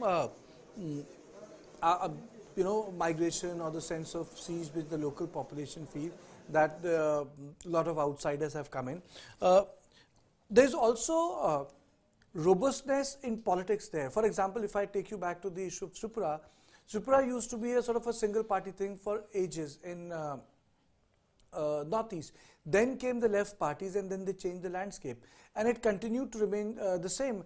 Manik Sarkar continued as chief minister for more than 15 years. It used to be like the left bastion, but the left bastion, surprisingly, like West Bengal, was not defeated by Congress Ashok. It was defeated by Bharatiya Janata Party. The left bastion in West Bengal was not defeated by Congress but by TMC. And today TMC is being challenged by BJP. Congress has become the 4th or 3rd player. Why is this happening in Indian politics? See, as far as marginalization of the Congress as a political unit is concerned, the blame entirely lies at the doorsteps of the Congress leadership. I believe that organizationally, the Congress party has degenerated in the last 15 years. For a political party to succeed, you need to get fresh blood. There has to be a fresh infusion of cadres to the party. The Congress has not been able to attract. The Bharatiya Janata Party in the last 15-20 years has emerged as a viable option and is very attractive as far as the women and young voters is concerned. The Congress has not been able to look at its weaknesses and address these issues. Another thing that has hit the Congress, if we talk only in terms of the Northeast and especially the states of Tripura and Meghalaya, is the defection. That in Meghalaya we saw that 12 of the 17 elected member of parliament in the 2018 elections defected or jumped ship. They left the party and joined the Trinamool Congress. The Trinamool Congress is trying to get a foothold in Meghalaya, and if we look at the numbers in Meghalaya, they are doing well. And it was expected when that this Congress dozen left their fold of the Congress party and joined the TMC, it was expected that this would translate into seats for the TMC. And what we are seeing today on the ground is that the TMC seems to have got a foothold. Although these numbers that we are seeing on our screen are very preliminary numbers that are trickling out. Besides that, the Congress party in Nagaland has been wiped out completely. But then, Brijesh, Northeast is also very, very different in context of the role which church plays. In 2018, I recall in Nagaland, there was a message which went out by one of the Presbyterian churches. The other churches delinked themselves from that call. So Meghalaya, and especially Nagaland, church has a social role to play. So if Bharatiya Janata Party is winning, it means that the role of the church or the relationship of the church with Bharatiya Janata Party has changed. And it is not for the first time that India is witnessing it. The relationship between BJP and church change was in Goa. And not only Goa, BJP started to dominate Goa, it continues to win Goa. Well, Karthike, we have to understand one thing, that what works in one particular region doesn't work in the other part of the country. And before I answer your question, you have to also understand that the beef which may get people lynched in North India, in UP, Bihar, Madhya Pradesh, Rajasthan, is not that much of a issue. I just need to interrupt you for a minute. Yeah. Our guest has joined after a difficult link-up issue. Mr. Ankur Jhunjhunwala, Bharatiya Janata Party from leader. Sir, am I audible to you? Yes, you are audible. Ankur ji, Bharatiya Janata Party seems to be doing pretty well in Northeast. What has happened? What is the bojo? What is working for you guys there? I think it was expected that the Bharatiya Janata Party will do well in Meghalaya and in the Northeast, because the development politics of the BJP is for everybody to see. The people have experienced it in the past. The people are seeing it in the rest of the country, and in the Northeast too, where BJP has ruled in several states. The people are able to see the development politics of the BJP. The people realize that it is only the BJP which is giving them pure development. There is no catch to it. There is no rider to it. The BJP is providing them what they require, what is needed in the state. Everything that they had hoped for to achieve in the last 70-75 years is being provided to them now through the BJP, and naturally, slowly the people are going to accept the party. Mr. Jhunjhunwala, I'll like to ask Brijesh Pandey this side. I would like to ask you a question. Do you think that the figures which are showing in the state of Tripura, BJP plus 41, do you think the removal of Biplab Dev as the chief minister and going for this mid-term course correction actually helped BJP? See, I think as far as removal of one chief minister and installation of the other is concerned, the BJP is always taking actions when and where it is required. Right? Mr. Biplab Dev was required elsewhere, and it was seen that Tripura needed someone else. So as and when requires, the BJP is a continuously evolving party, and that works for the party. That works for the party wherever we take a decision and we figure that requires some kind of evolution. The party takes that decision. Nice. But how do you explain the changing landscape of Meghalaya? And if you could just take us through, Ankur, earlier, people would say, what will Bharatiya Janata Party do? These are the states where church is strong. You have a large Christian population. The agenda of Bharatiya Janata Party is not going to grow. And somehow, BJP is in government. So how has that relationship changed? The issue of diet was once a very important thing. Do we have a different BJP in Northeast? Is it the flexibility of the party? Opposition would say that, this is like a double speak. But I'm asking you this, how has BJP reinvented itself in Northeast that it meets the requirement and what we say, managing the expectation of the people of Northeast? Can you just take us through that? Well, let me tell you, the BJP in Northeast is no different from BJP anywhere else. What has changed, however, is the perception of the people.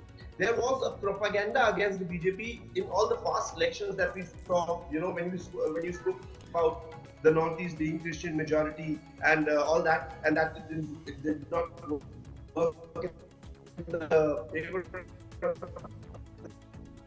the BJP in the past, because there was a propaganda against the BJP. Every time, the BJP government with Narendra Modi leading, the people have seen the truth. The people have seen that all the policies of the BJP, all the schemes of the BJP, everything that the BJP has to offer is there for every Indian, irrespective of their caste, religion, creed, gender, whatsoever. People have seen this, people have experienced it, and that is how the propaganda against the propaganda dilutes, the people see the truth, and that is how the acceptability of the BJP in the Northeast has increased. Mr. Jhunjhunwala, one thing is also there that you were the dynasty politics, like the beef issue, the opposition also accuses BJP of selectively, your performance is pretty much reflecting good for the party, but of being selective when it comes to, using the major issues. The other issue was of, dynasty politics. We saw a Home Minister attacking Conrad Sangma as being a dynast, but he was your partner. So, how do you explain this dichotomy, that you're comfortable with a dynast if he's in alliance with you, but you're not comfortable with a dynast if he has broken away from you? That's not true. That's not true at all. The BJP has always been against dynastic politics. The BJP has always promoted merit in its party and everywhere else. And despite the fact that we were in the government, we were a part of the NPP, we were there to provide stability to the region, provide stability to Meghalaya.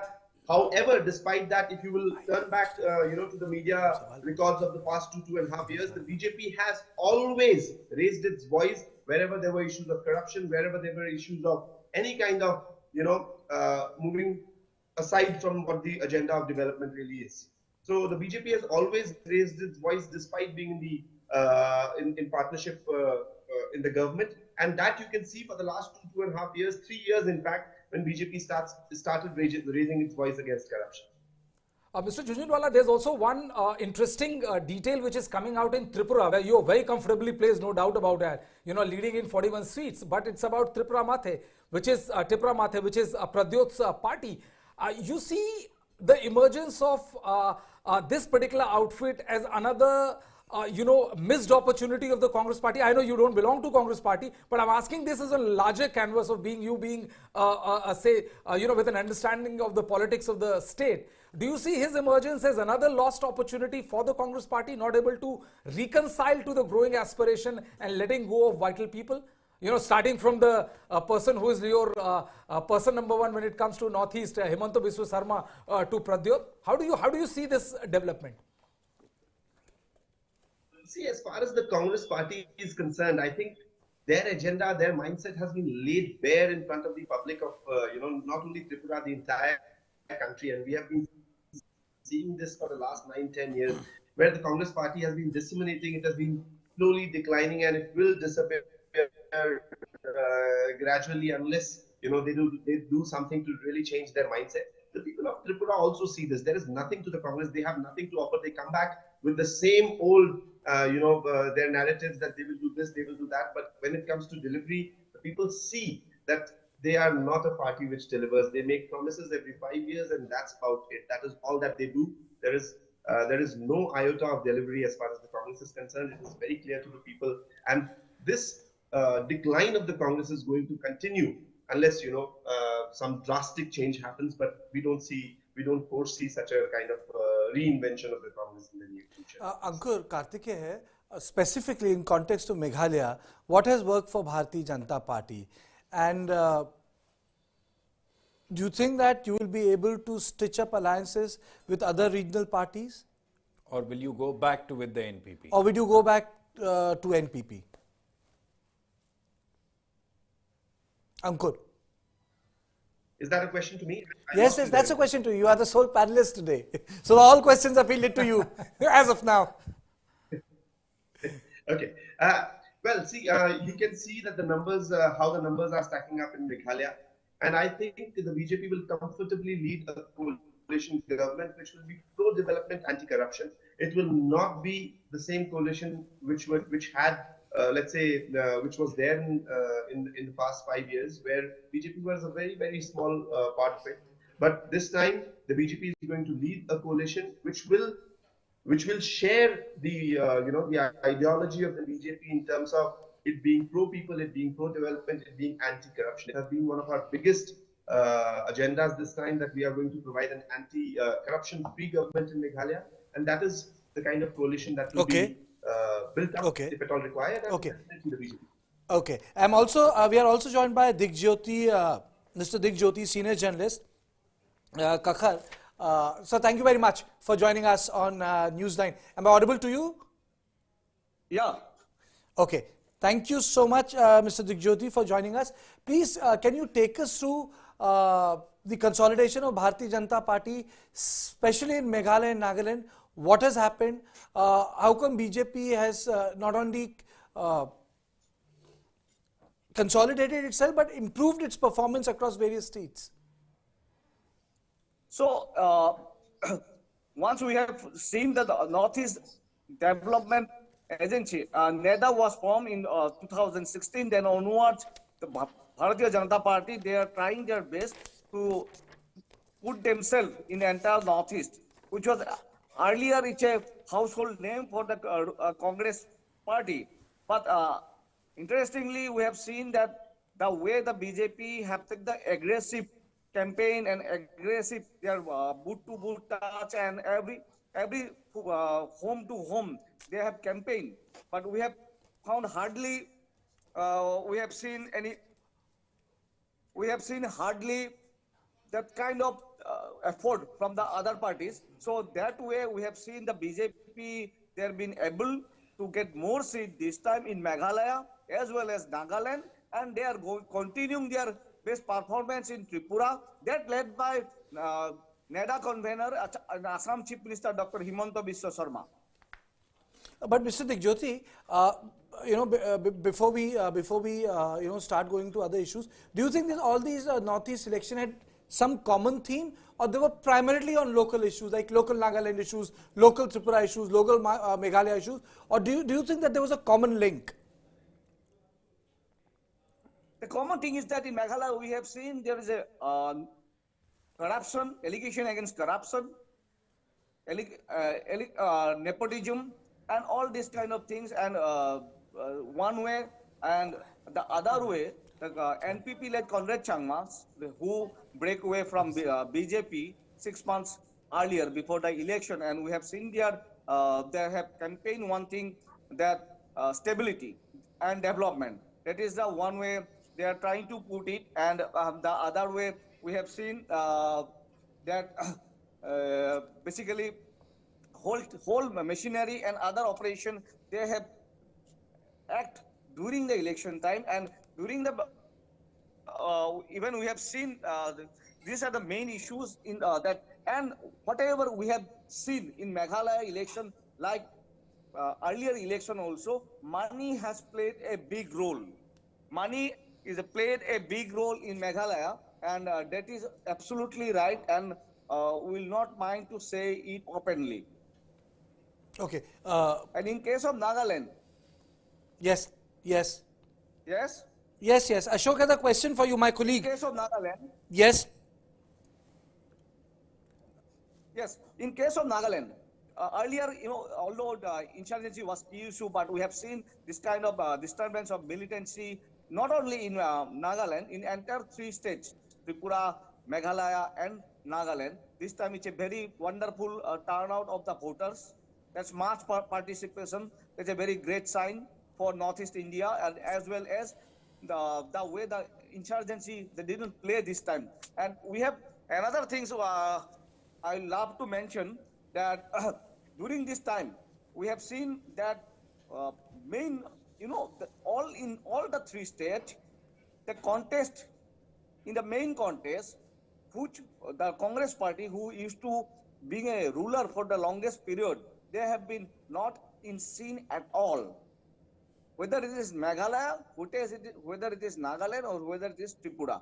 So these are certain outcome, and moreover, in Nagaland, there is an issue for forward frontier, that is in Tuensang region, for a separate Nagaland, Okay, division of Mr. Nagaland. Digjyoti, Then Mr. we have seen Digjyoti, certain yeah, other that's an issues interesting also, point. but those are not reflected. Okay, at my all. colleague, And money is also there is a key factor. Okay, my colleague has a question for you, Ashok. Good morning, Mr. Digjyoti. This is with reference to Meghalaya. Now, Meghalaya, what we have seen is that the Chief Minister, Mr. Konark Sangma, went into this elections with large-scale allegations of corruption. There was coal mining, illegal coal mining, rice scam, as well as you rightly pointed out, cases of nepotism and bureaucracy, as well as the government people indulging in corruption. Now, what is an interesting thing which is coming to the fore is that despite anti-incumbency, allegations of corruption, and being in alliance with the Bharatiya Janata Party, despite all these factors, Mr. Sangma seems to have bounced back, and the NPP seems to be doing really well in Meghalaya. It is now the party with the largest tally of 23. So my question to you is that has Mr. Sangma's move to break away from the Bharatiya Janata Party just 6 months ahead of the elections actually worked for him? Or is there any other things besides the fact that there has been, you said that Manipur has played a major role as far as elections in Meghalaya and Nagaland are concerned. But my pointed question is, has Mr. Sangma's splitting away from the Bharatiya Janata Party worked in his favor? Yes, in certain cases, because if you see, Meghalaya is a totally Christian-dominated state, where churches play crucial role. And during that time, we have seen like certain issues, because what happened, the people, most of the people of Meghalaya are still, their mind and the whole things, there are mindset are two, basically on regionalism. Some people are follower of regionalism, Khasi, Jaintia, and Garo, as per their tribe and clan is concerned, and moreover, some other people, they used to believe on Congress earlier. But we have seen in last election, in last 2018 election, the then ruling party, led by Mukul Sangma, that is Congress, they got 21 seats. And where NPP, they got 19 seats. And this time, similarly, so definitely the seat of NPP will increase. We are confident the seat of the NPP will increase. Moreover, that the way, but what we'll understand, and what we are saying, that there is some kind of understanding with BJP, with Konark Sangma. The thing is that even last night, just few hours before the counting, NPP President, Meghalaya Acting Chief Minister, Konark Sangma, rushed to Guwahati, and he meet Dr. Himanta Biswa Sharma, the Chief Minister of Assam, at his residence. So before they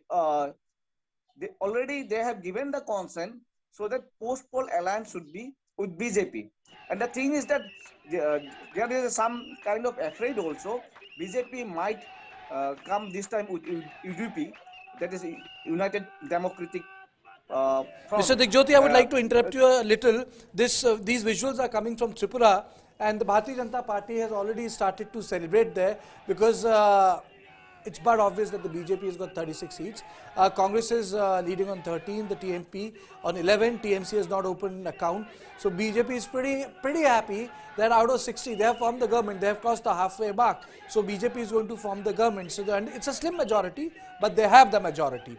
Nagaland, Bharatiya Janata Party is doing pretty well with its regional partner. It has got 42 seats. So BJP will also be in power in Nagaland. Meghalaya, Bharatiya Janata Party continues to be an important player, though the rise of TMC is also there. With the others which you see is primarily TMC. So NPP is 23 and TMC is 15, which means that if they come together, these two political parties can keep Bharatiya Janata Party out. So it entirely means that if NPP decides to go with BJP, then it will require the help of other regional parties. Now, let us play a bite of the NPP leader. Yeah, my name is Baran Samsutga and my constituency is 17 North Shillong. What is your prospect today? My first question to you. That prospect, yeah, once you prepare, in the exams, you'll definitely want to pass. And definitely, my desire is to pass. Yeah. And what's your party chances? Because counting already begins. How many seats you are getting today, your party getting? Yeah, according to our assessments, the position of our party is very good. We are expecting much more than the exit poll. And are you going to form government? Definitely we will form the government. I think we will be the leading party, to get seats in these elections. Yeah, So the question is, how come Trinamool Congress has done so well itself in Meghalaya? What explains the consolidation of Bharatiya Janata Party in Tripura? And how come in Nagaland, BJP has been able to retain power despite having a bit of an acrimonious relationship between the Presbyterian churches there? So coming to you, Ashok, first, what is the reason that the BJP's number has gone up, TMC's number has gone up? Has the social base of Congress cracked and divided into two? Well, first coming to Tripura, let me explain that position as far as BJP doing well. It was more or less on expected lines.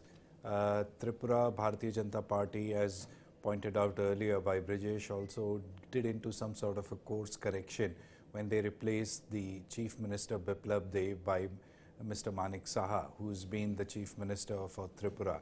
So all the allegations were taken care of, infighting, etc. was taken care of by the Bharatiya Janata Party. The second important thing here, as far as Tripura is concerned, is the poor showing by the Congress and not as per the expectation showing by the Tripa Mohta Party. Now this is a new outfit, political outfit, which has come up only in 2019, basically. Why did that come? The whole issue is, why did that come? Was it because of the personal ambition of Pradyut, or was there a deep resentment within the tribals that the Bengalis have taken over? It's like Jharkhand, you have tribals and you have Bengalis, and the Bharatiya Janata Party took, decided to go for a non-tribal. So why did this morcha come up? Well, as far as this particular political outfit run by Pradyut Dev Barma is concerned, Dev Barma was basically a congressman before he split in 2019. He broke away from the Congress party and first formed a social outfit, basically addressing to the issues of the tribals, basically addressing the issue of Greater Tripura land or the Greater Tripura, to address the concern of the tribals against the non-tribals. Now this is a huge problem which is being witnessed not just in Tripura but also in Meghalaya. There is a disconnect between the tribals and the non-tribals. The tribals believe that the places, the geographical locations in which they live are basically hills and are largely underdeveloped, and the large chunk of the development funds are being eaten away by the non-tribals or the people who are in power. So Okay. there was a kind of let me just pay out a bite of Mr. Ampreen Lindo, NPP leader. I hope that God will bless all of us with a strong government, with a government that is going to give us a stable governance. And I look forward to the NPP leading this government once again. So you have early reactions coming in, and so are the early results. Please conclude your comment. So as far as the good showing by the Bharatiya Janata Party is concerned in Tripura, it was more or less a giveaway that for the last 5 years they have been in power, and there was most likelihood that not major allegations were there, and whatever anti-incumbency or resentment the people had against the government was addressed by the replacement of Biplab Dev. Now coming to Nagaland, Nagaland is an interesting picture because here the Bharatiya Janata Party in 2018 won 12 seats, but at the same time the government was formed with the support of the Bharatiya Janata Party only. However, Nagaland is a unique state with very deep political disconnect with the rest of the country, which is India. They have political aspirations. They have been demanding Greater Nagaland. Now there is this demand of Frontier Nagaland of the 6 eastern districts. And there are also these political outfits, local political outfits, which are very strong. So what has really, I think, worked for the Bharatiya Janata Party here is that it has been able to bring all these local political outfits on a common platform and try to persuade them that as far as the wishes of the Naga people is concerned, it will be addressed more smoothly by a political party which is in power at the center, rather than having a political party which is not so aligned with the Ashok, ideology. But Ashok, if we look at Nagaland, if we look at Tripura, if you look at Meghalaya, a lot of Indians from north, a lot of Gujaratis, a lot of trading communities. It's not this is like a Nagaland of 100 years ago. You are Nagaland, Meghalaya and Tripura have gone through a lot of integration. A lot of Bengalis are there. They are there because when the East India Company came, all the people who were being sent to all the northeastern states were perhaps from those who were studying in the Bengal, the constituency of Bengal, the state which saw early colonization. Subsequently, you had trading communities. If you go to Dimapur, you'll find a lot of Gujaratis doing business there. So that tension exists in most of these states, Meghalaya, Nagaland and Tripura. But the fact is that there is also an integration of Northeast with the mainland. And now the Northeast also has an outlook. Now, Northeast is being projected as India's gateway into Southeast Asia. Now, those discussions do not make it to mainstream TV. They do not become part of a talk in the newsroom. But the fact is, the most expensive project which India has taken to connect itself to Southeast Asia is the Kaladan, which is in Manipur, which the Prime Minister had been talking about, or the previous Northeast General Secretary of Bharatiya Janata Party, Ram Madhav, had been talking about, because India in no way can have the old Silk Route, because that reality does not exist. That geopolitical security does not exist. So Northeast, in a way, both electorally, in terms of diversity, in terms of economic security, has become far more important to India. In fact, it has become intrinsic to India's destiny as a global power, because if you don't connect to that world, you have no business, you have no trade. So, I think time has come to reimagine Northeast, not as a place where, you have 140 different tribal communities. It's a vibrant place, as vibrant as any part of India, as divisive as any part of India, as decisive as any part of India, as electorally loud as any part of India. That has what Northeast has become. And imagine Arunachal Pradesh is a state where everyone speaks Hindi. A lot of people would think that's one state, they might have Arunachali as one language. And I think, you would be surprised, it will blow you away that you go to any remote part of Arunachal Pradesh and people will come up in such clished Hindi, इतनी सुंदर हिंदी आपको अपने उत्तर भारत में सुनने को नहीं मिलती, जो आपको Northeast पे यानी अरुणाचल में सुनने को मिलती है. Before I close this discussion in studio and throw it to my colleague Kabir in the newsroom, I think Amit Shah will be a very happy man today, and JP Nadda. Well, I think more than Amit Shah, Prime Minister Narendra Modi will be a very happy man. Given the fact that, there's only one way you expand your territory. When you have decided that this is the territory where we have been operating for a very long time, this is the territory from which we have been winning seats and all, and then you make fresh forays. The efforts which were taken in the first cabinet meeting post May 2014 is now bearing fruit, and I think Prime Minister Narendra Modi and Amit Shah would be a very happy man to see BJP as a party with reckoning as far as northeastern states are concerned. So forming government in Assam, in Tripura, and being a major player, most of these, I mean, Nagaland, they'll definitely looks like it'll go their way only. So they'll be very happy, forming your government and forming government with merger and acquisition. Northeast is also a story of how political arrogance can kill you. I remember as a young Congress beat journalist, and we would be told, "Arey wo 25 seat to kahin gayi." So I would say, "Kaun si 25 seat?" So that 25 seat is gone. So those 25 seats were like the Northeast seats. So people say, "वो 25 seat kahin nahi gayi." But now the 25 seat to chali gayi. Absolutely, and you see, you have to also understand that the BJP kept on reimagining the situation in Northeast. The Congress, having a decisive advantage, allowed it to squander away, and this is something which we are seeing all over India. They had to the place which is like right now. See, TMP is 11. And Congress Plus is 13. Now, is this... Which is Congress Plus left. Which is Congress Plus left. Now, if this was integrated into Congress Party, I know it's a hypothetical situation, but if this was integrated with 13, they would have given BJP run for their money and they would have re-emerged as a big force to reckon with. But the point is that, your aspiration, your ambition is a good thing. It makes you entitled, but other person's aspiration and ambition is a bad thing, irrespective of how good he is. Before I toss to Kabir, let's have a dip into the couple of vox pops which have come from Agartala. बहुत ज्यादा हम लोग तो सरकार में थे ही, फिर से अब वापस आ रहे हैं हम लोग, ये बहुत खुशी की बात है हमारे लिए।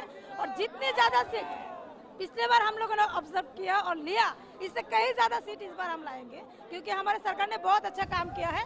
उसके हिसाब से हम वोट मांगे और उसी हिसाब से जनगण ने हमारे साथ दिया और वोट दिया। लग रहा है कि जीत एकदम बहुत पक्की हो गई है। 100% श्योर। पिछली बार से भी ज्यादा आएगा। मोदी है तो मुमकिन है, तो हमको मोदी चाहिए। मोदी हम सबको अच्छा दिन दिया, मोदी है तो मुमकिन है। पिछली बार से भी ज्यादा सीटें आएंगी आप लोगों को लग रहा है?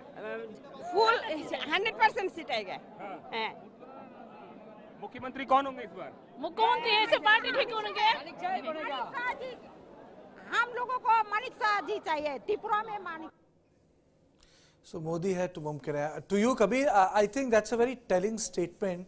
Modi hai to mumkin hai. Kabir. Absolutely, Karthikeya, Modi hai to mumkin. And 2 out of those 3 states we're looking at right now, it seems like the BJP has wrested control back over there again. Krishna, I mean, only goes on to show that in Nagaland, I mean, BJP Plus is sitting at 42. People are asking questions on Twitter, funnily, was there an election even needed in a state like Nagaland? But let's also, circle back to the surge of the Saffron Party in the Northeast region.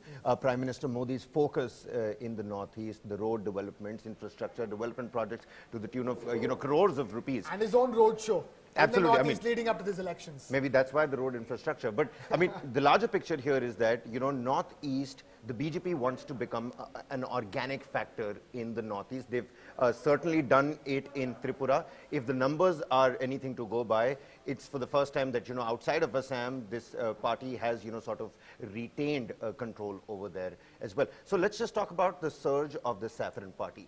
Is it the surge of the Saffron Party, or, that's the highlight because the downfall of the Congress weighs, higher on the Libra scales? Right. First of all, I would say the right word at this stage, because we're a good decade into BJP making a mark in the Northeast of India. At this stage, it looks like, at these numbers that are there on the screens, it looks like it's consolidation of the Saffron Party. Because clearly what has happened is a seismic shift in the politics of the Northeast, where the BJP has now taken the place of the Congress Party, of what used to be the place of the Congress Party, and Congress being reduced to a marginal player.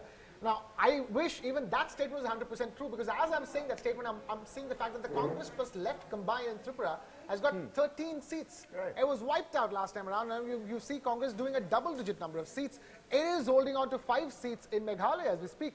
It even has 2 seats in Congress, in Nagaland. Let's ignore that for the time being. But what has happened is that BJP is moving towards the position of what Congress used to be. Everybody wanted to ally with the Congress party 20 years ago, and today it looks like everybody wants to ally with the BJP for very simple, straightforward reasons. The BJP is the ruling party at the center. You're seeing Nagaland, good point you made. The alliance was made 5 years ago with the same logic, that is the BJP at the center in Nagaland, and that logic continues to hold with these elections. That's what I believe what has happened in Nagaland. And in Meghalaya, for example, it's all about the post-poll alliance, and last time around, you had the NPP and Kondan Sagma breaking ranks with the Congress and joining the BJP. Now back, the same questions haunting NPP again. We are in fact joined by, Ankur Jhunjhunwala, he's the BJP leader from Meghalaya. Let's take those questions to him. Are you happy with the numbers that you're seeing over there in Meghalaya? Is the Assam model anything to go by? Has it, possibly attracted more votes this time around in Meghalaya?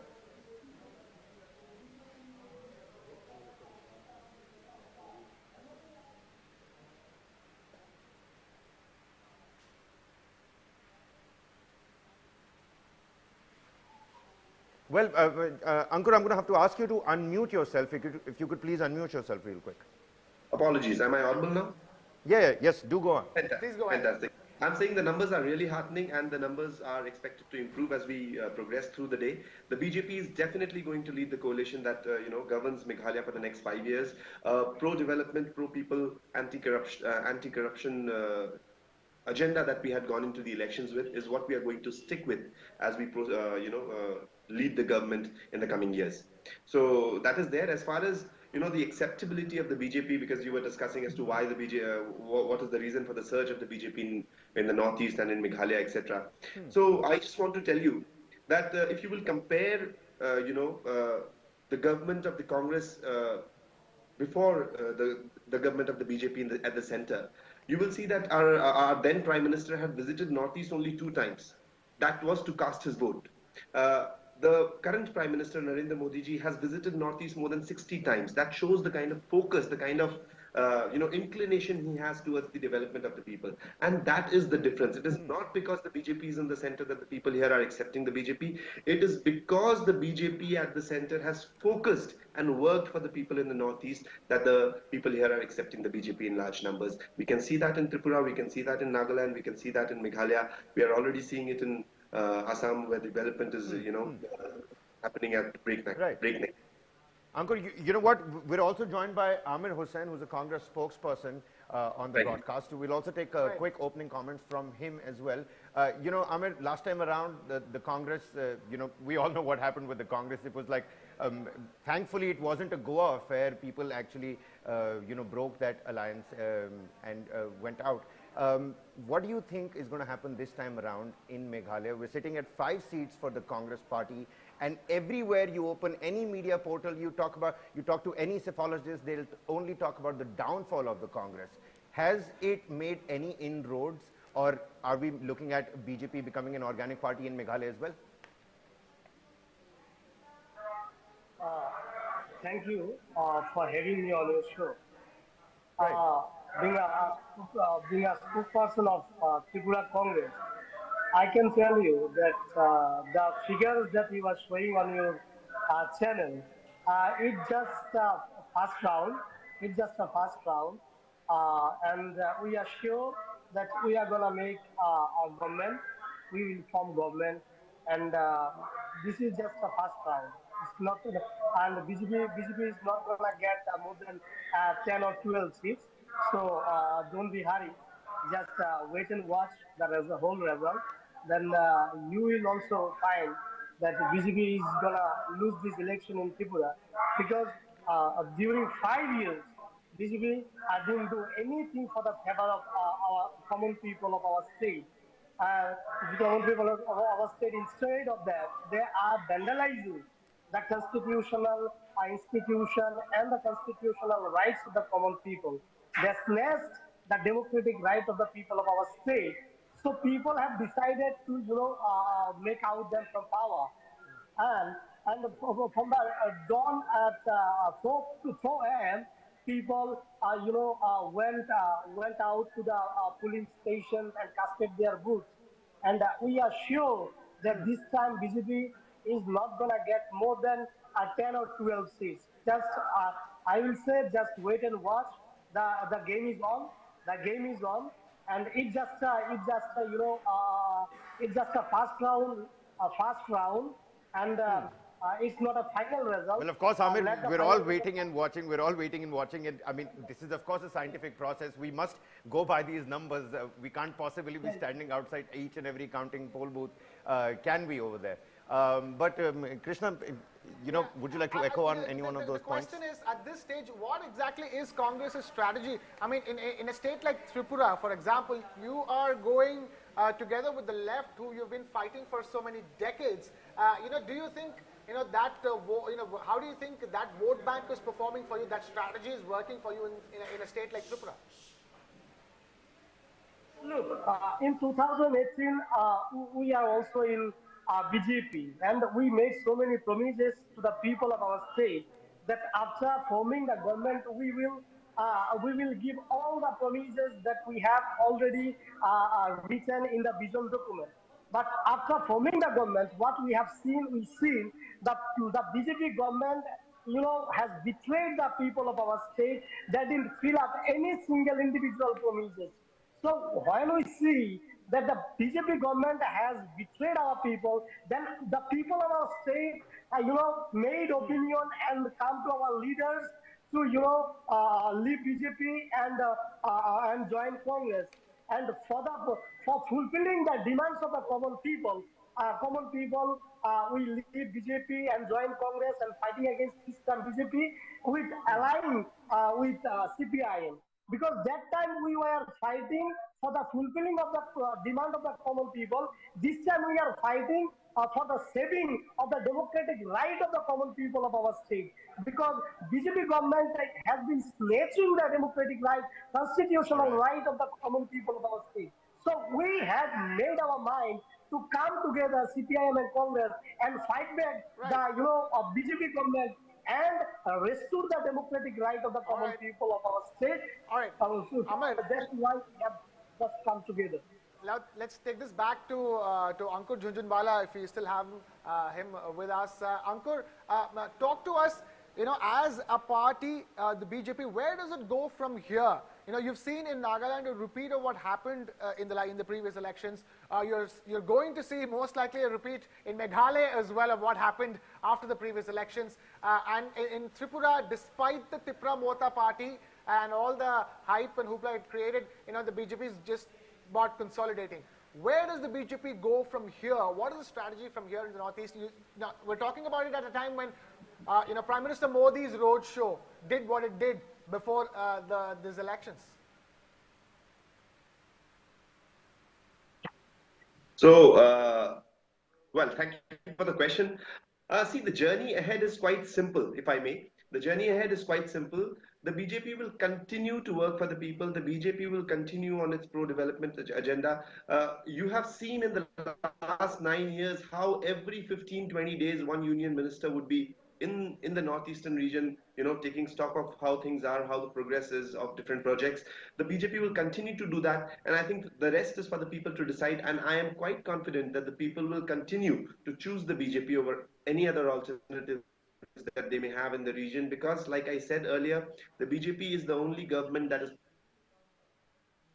Well, it seems like we're having technical difficulties with Ankur Jhunjhunwala, but I mean, the bigger question certainly here seems to be, is the Assam model and Himanta Biswa Sarma's model, part of the larger game plan in Northeast, with the kind of control he has in the Northeast vis-a-vis BJP's, saffron surge in the Northeast. But, Krishna, before just to answer that, it's in a sense, these numbers that are there on our screens is contributed to those numbers. He's been campaigning heavily for the BJP. No, absolutely. I mean, even with Manik Saha, you see, you had a direct backing with Himanta Biswa Sarma when the chief minister was changed, which, by the way, has also been done in Gujarat and Uttarakhand, and it works out for the Bharatiya Janata Party. But quickly, some reactions reactions, key political reactions coming from the northeastern states where counting is happening.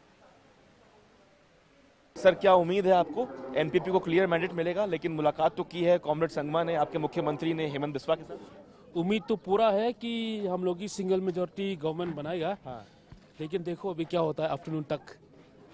अभी जो शुरुआती रुझान आ रहे हैं उसमें क्या ये BJP से कोई नाराजगी थी पार्टी, क्योंकि अलग अलग चुनाव लड़ा, अब वापस बीजेपी के साथ जाएंगे नहीं जाएंगे, या ये स्ट्रैटेजी बाद में बनेगी?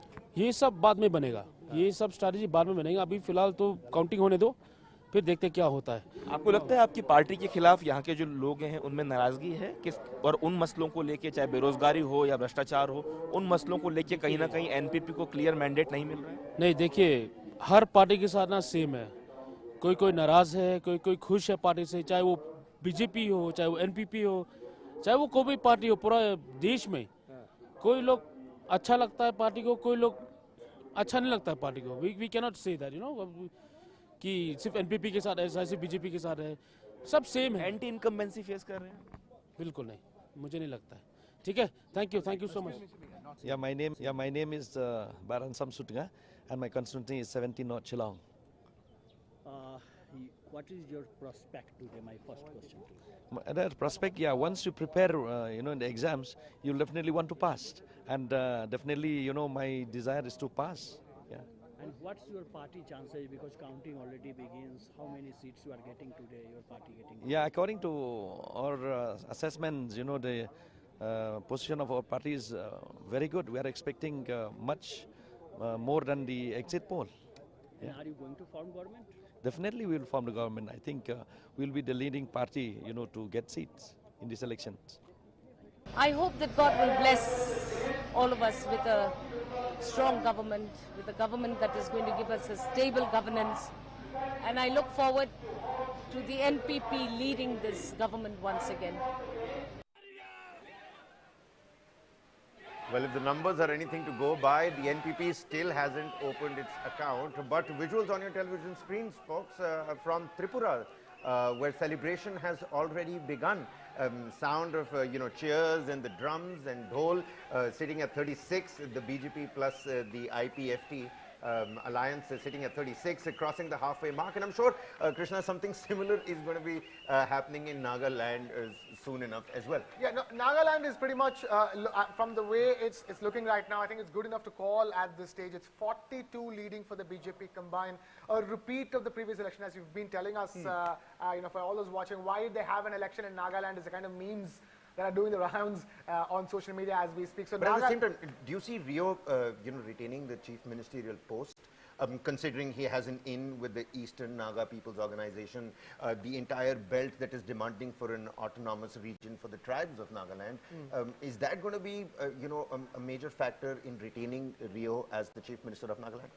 Definitely, because at the end of the day, if the results are the same as the last time, which means that nothing wrong has gone since the last time, then why would you fix something that ain't broken?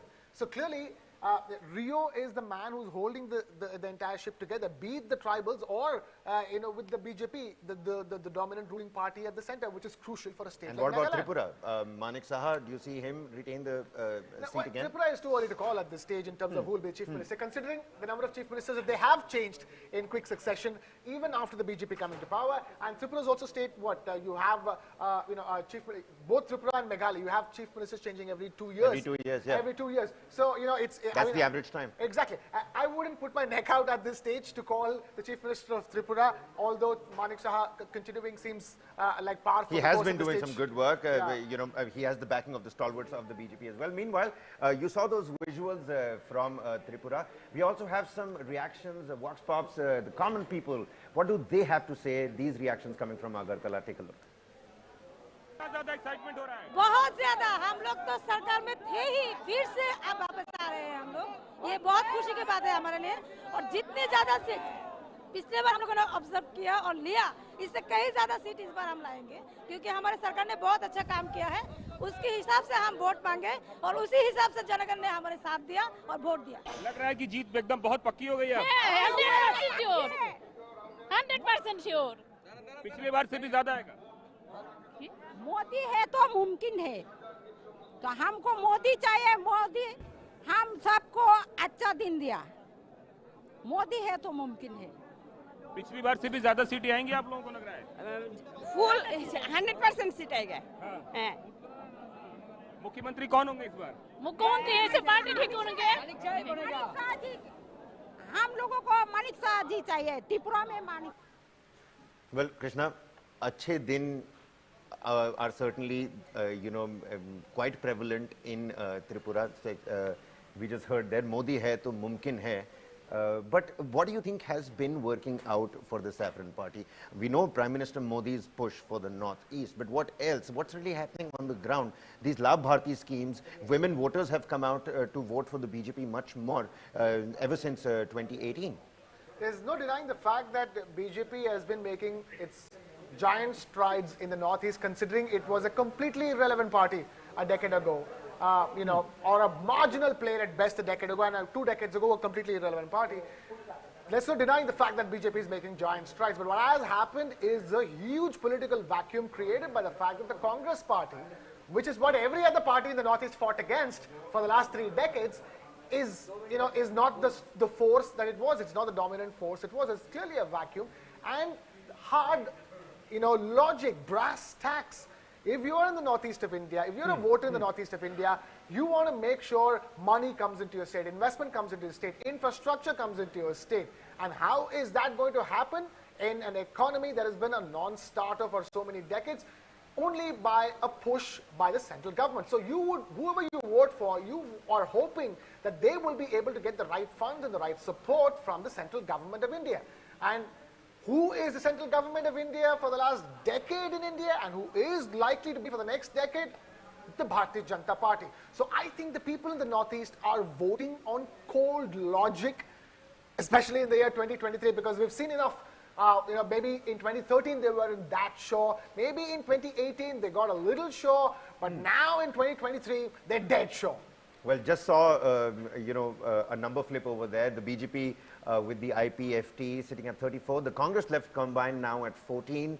The Tripura Motha Party at 11. TMC, well, nowhere to be found till now. I know that Congress number of plus left, Congress and left, who have been going at each other for decades, now coming together and still getting 14 seats openly, not just opening their account, but making a decent dent. That's what they say about India. You can never talk about India without legal and legitimate exceptions. Yes, the BJP is consolidating, but you have this exception of a barely better performance by the Congress party in an environment like this, where the Bharat Jodo Yatra did not even reach Tripura. Absolutely. Let's quickly cut back across to the main studio. Kartikeya over there. Kartikeya, that major number flip over there, the Congress left combined. Firstly, was this strategy the ultimate need of the hour for the Congress party and the left as well? There's still 2 seats behind what the CPM alone did last time around, which was 16 seats. You see that, Kabir, there are 2 things. Left used to be the dominant party. In fact, in Tripura, Manik Sarkar had ruled for more than 3 terms. He was the doyen of the left politics in Northeast. But what has happened is, to my understanding, that the vote bank of the Congress and CPM, they have not gelled together. They have been able to retain their political space. It is for this reason that the Congress plus left is at 14, and TMP, which is like a startup party in our political culture, which has become a startup political culture. We have a number of new parties coming up, and it has touched 11. So, and a party that too with a very sectional agenda, which is primarily tribal. Yes, there are tribals, but out of 100, 50% of them are tribal, which means that he has already decided to give away the other 50%. And even then, it has touched 11 seats. So, Tripura in a way is testing Congress party organizationally, ideologically, in terms of money, because every election you need to have money to fight, and Northeast is not a cheap election. It's like Tamil Nadu, it's like Andhra, it's like Telangana. They're expensive states. And the second important thing, Kabir, is which we must factor when we talk about the Northeast, is that anyone who wants to fight elections in Northeast should be prepared for a long haul. You can't decide to contest Northeast elections in last 2 months. It means that somehow Congress party did not go in for long haul. You need a campaign, because Northeast elections have this very peculiar tradition borrowed from the United States of America. For example, in Nagaland, you will have a playground where all three candidates would be sitting. One by one, they'll come and give their speech, and then their debate. People would come and listen to them, have brunch at 12 and leave. You know, this is like the American tradition of, it's like prelims. So, you know, you see that in Nagaland. This tradition is also visible in Meghalaya, which is also often organized by churches. So, kabhi, you know, the morphology of Northeast is very, very different. So in a way, I think the Congress almost gave up on a couple of states. They were invested in Tripura, but Brijesh, they didn't fight elections in Nagaland and Meghalaya. Is this the right strategy? Because we saw when elections in Himachal and Gujarat were taking place, they focused on Himachal Pradesh. So this sectional approach for a national party can be very dangerous, because if you give up a state, it means that you know, you might not be able to retain your vote bank also. It gets reduced. Well, you know, the most obvious inference is when you give up a state is that you don't have the wherewithal, you don't have the bearings to be a national party. Correct. When you start conceding defeat even before the elections is there. And, you know, here I would like to draw a parallel. You know, a very senior BJP minister, you know, when we were talking to him post the loss, we said that, look, listen, your situation was so bad. Then yet you kept on saying that, no, come what may, we will win, come what may, we will win. He said, like, what am I supposed to say? Am I supposed to say that we are losing right at the start of the election? So, like, win, lose, we have to be, like, you know, talking with confidence so that at least our cadre gets okay, Brijesh, now we are joined by Editor-in-Chief of East Mojo, Karma Paljo. Karma, thank you so much for making time for News 9. We are also joined by Ashok Bagaria and Brijesh Pandey in our studio. And my first question to you is, how come the landscape has changed so much, Karma? What has worked for BJP and why Congress has disintegrated? Is it because of Modi hai, mumkin hai? Or the dynamic of Northeast is something very, very different, which people are not able to understand sitting from Mumbai and Delhi?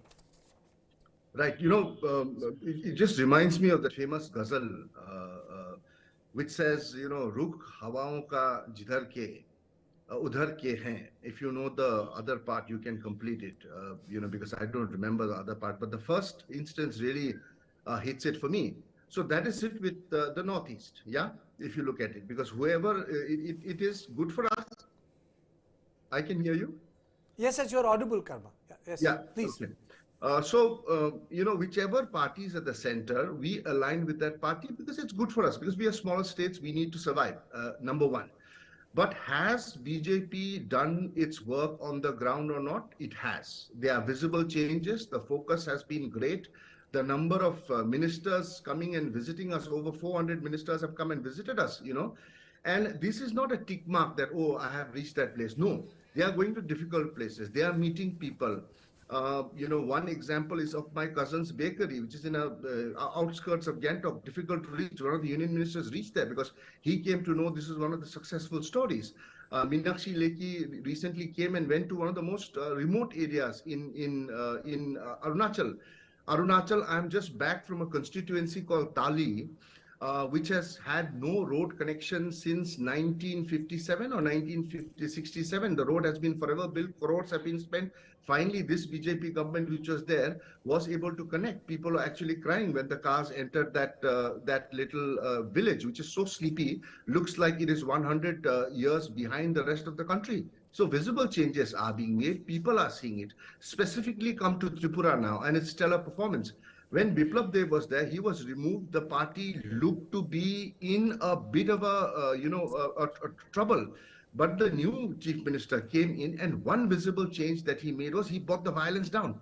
You know, immediately when violence came down, because Tripura is a state which is known for violence, we at East Moja have covered so many stories around, political violence. He brought down political violence and he said no. And that was one visible change that the people saw. And I went around in the urban areas and the towns and all, and most of the people were saying, BJP, let BJP come back. They've done good work. I want to see the BJP come back again. CPIM and Congress combined made some noise, but you are seeing that it's reflected on the ground. Tripura Motha party of the former Royal Scion, Pradyut Manikya Debarman, they are going to make a dent. And what permutation combinations play out, that will have to be seen. Okay, I'm also joined by senior journalist Rashid Kidwai. Rashid bhai, there used to be a, people used to say in the ICC 10-15 years ago, ये 25 seat तो कहीं नहीं गई. Now what has happened to these 25 seats? They've all gone. Congress didn't contest elections in Nagaland, Meghalaya properly. The talk was that they would, when I was in the plenary, and they were saying we had, focus on Tripura. That's why we're going to fight elections on. How can a national party pick and choose elections, Mr. Kidwai?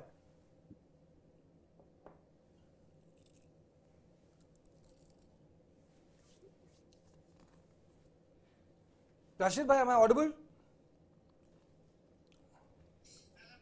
I think we need to fix the connection. Karma, can you take this question? A lot of people would say in the ICC 10-15 years ago, ye 25 seat to kahin nahi gayi. We'll have Northeast. So when I was in the plenary in Raipur, I was told, we have focused in Tripura. How can national party focus on one state and not focus on other state? I would like to ask you, since you said that these are the things which BJP has worked on. Mr. Kidwai, have you joined us?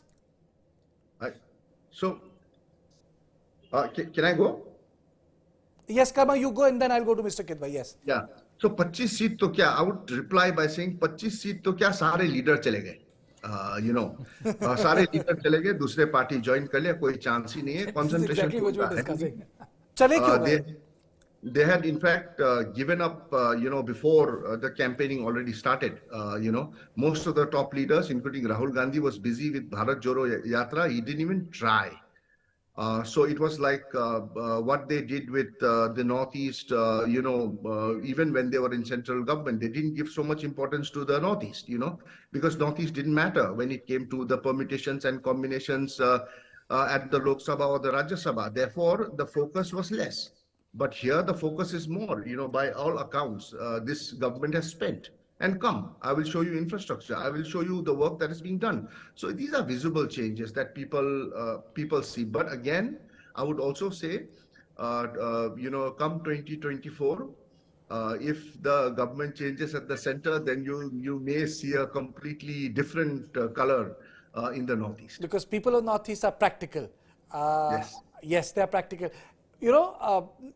I wanted Rashid bhai, you to answer this question. Has Congress given up on Northeast? You have general secretaries who do not visit. You have AICC in charge who holiday in the state and then go back. Has Congress given up on Northeast?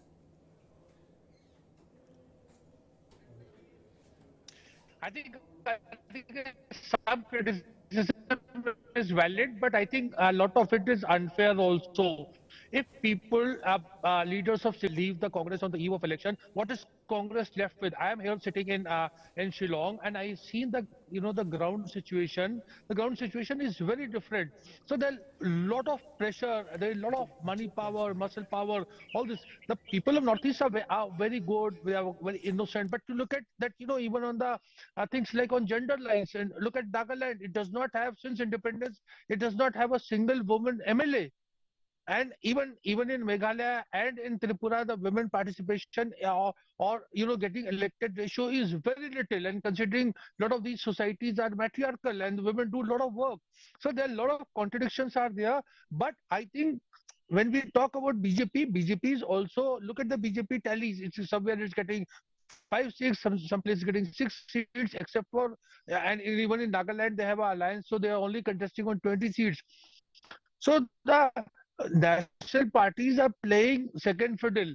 The Congress may not have done their campaign properly, but I think the remarks by Jairam Ramesh describing Mukul Sangma as a modern day Judas and all has done a lot of damage, because if there is an opening, I think very difficult for these two political parties to come together. On the other hand, if you look at Tripura situation, if there is if BJP falls short, then they will also face a similar problem. Rashid bhai, are these elections local in nature, or is there a common chord connecting Nagaland, Tripura and Meghalaya? Generally from a distance of 1,500 kilometers, you tend to generalize.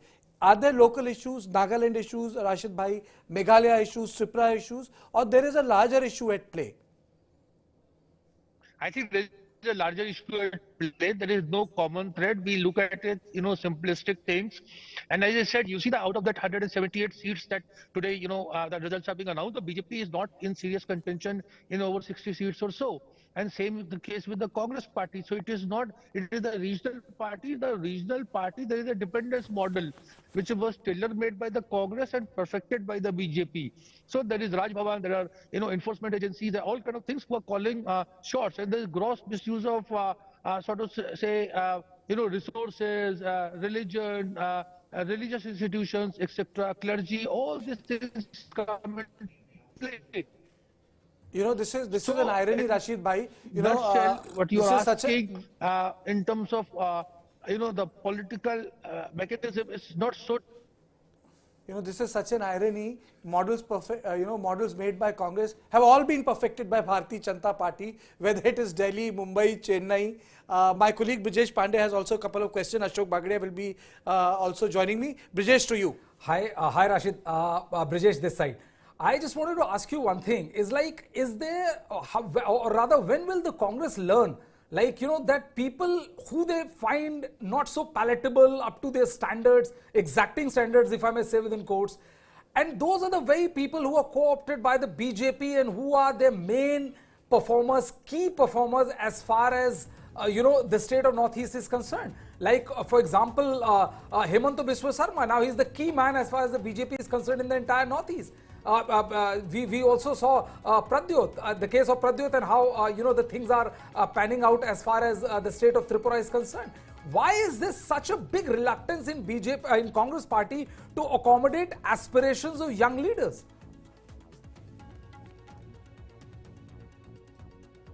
Yeah, I think the Congress has this failure. We can go on criticizing the Congress as Brijesh was rightly pointing out, but I think that the difference, qualitative difference between, Hemanta's case as the case of, Pradyot Barman or, Mukul Sagma, they have fundamentally, essentially been opposed to the BJP. So while they are, thinking, they are opposed to it. So the BJP is struggling to co-opt many of the regional players in the Northeast. What the BJP is doing is it is doing a very, as my friend Kartikeya Sharma was also pointing out, the art that was started by the Congress been perfected by the BJP. Now there is a share in Urdu, जब खुदा हुस्न देता है तो नजाकत आ ही जाती है. So that kind of, I think Hemanta Biswa Sarma's thing as a Chanakya in the Northeast is exaggerated. अभी इनको एक और मतलब वो फिल्म का गाना है कि तुम मेरे पैरों में घुंघरू बांध दे तो मेरी चाल देख ले. See, in 2024, as my esteemed panelist was saying, if there is a change of government in 2024, you see the map of political map of Northeast would change again. Why is it so? So उसमें कोई कांग्रेस में उस वक्त कोई हीरे जवाहरात जुड़ जाएंगे. This is a very sad and telling commentary. Okay. That why the northeastern states where there are they so politically naive? I don't think so. But I think the center has made such a kind of thing so difficult for them. Rashid Bhai, I mean the talk of Rashid Bhai, just let me take our viewers to the tally. Then Ashok has a question for Karma. In Tripura, BJP is one down. One down. It's 29 plus. Congress is 19 plus, TMP is 12. In Nagaland, BJP plus the alliance is 43, Congress 2, NPF 3, NPP 1 and others 11. In Meghalaya, BJP is 6, Congress 6, NPP 25, UDP 7 and others it is 15, which is primarily TMC. Ashok, your question. But Congress, I mean, if I may interject, look at the tally, it has been, the BJP plus is right now for the first time since morning, one seat below the halfway mark. And the Congress, which is in the last 15-20 minutes or half an hour, say, it has been seen a steady surge, from 11, 12 to 19. So this is an extremely interesting figure. So now right now, as it panning out in Tripura. So the question would be, is Pradyut going to be a kingmaker? But now to Ashok, who has been waiting very silently to ask a question to Karma. Please. Hi, Karma. Good morning. One thing that you just underscored, the importance of economic development in the northeastern states of Tripura, Nagaland and Meghalaya, and the wonderful showing by the Bharatiya Janata Party in these three states. Now my question to you is that how do you explain the same thing for Meghalaya and Nagaland? Now, as I said earlier in the discussion that as far as Nagaland is concerned, the good showing by the Bharatiya Janata Party probably lies in the fact that they have been able to bring all the rebel Naga groups together and persuade them to be with them to handle the Naga situation. That is one thing. But do you also see that you spoke about economic development and pragmatism of the political parties to align with whichever party is at the center? Do you see there is also a little bit of pragmatism on the part of the voters also in their voting pattern, in voting political parties to power, which will reflect the mandate? Absolutely, absolutely. There is pragmatism, Ashok bhai. But look at Nagaland now. Nagaland, आप लोगों ने लिखा है वहाँ BJP plus. It is not BJP plus. I mean, ideally it should be NDPP plus. Yeah. Nagaland का जो ecosystem, the ecosystem that is there currently in Nagaland is a very complicated one. I know it's a cliche and everybody says that, but Nagaland, it is a very complicated state because there's one, the peace process is on. Peace process also, there is status quo. Nobody knows where it's going to go. People have been waiting for a long time. There is anger on the ground. But then there is no alternative in Nagaland. We went to Eastern Nagaland. आप लोगों ने तो नाम भी नहीं सुना होगा, Longlang, you know, that side. We did a documentary from there. There are no doctors in the hospitals, one doctor. Schools, the buildings are run down. The tribal communities have built the schools. So the children are studying in these schools built by the tribal communities. There is no running water. There is abject poverty. The state in certain areas is at least 60, 70 years behind the rest of the country. And then we talk about in Nagaland, there are no issues. It runs on one primary issue, that is money. Money factor plays a huge part. The smaller the constituency, the larger money the candidate has to spend in buying votes, which is an open secret in Nagaland.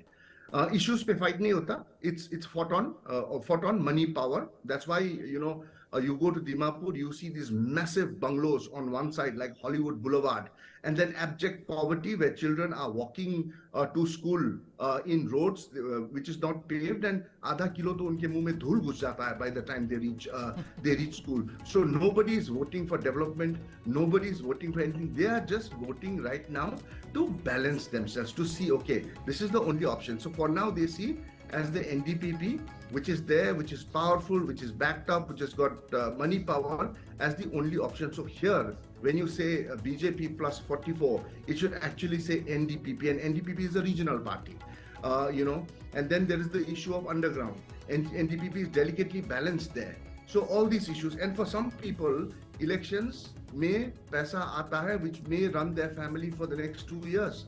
So it is like a bonanza which comes every 5 years. So it's difficult to, you know, pick up blame. Just come and see Nagaland and travel to different parts of Nagaland, and you'll see how difficult it is for people. Okay, I have a question for Mr. Kidwai. You know, if we try to analyze Tripura elections, I think results are, if I may use the word, stabilizing. You know, BJP is now 28 plus, Congress is 19 plus, TMP is 13. Do you think, can we say that Congress left alliance has worked to stem the decline in Tripura?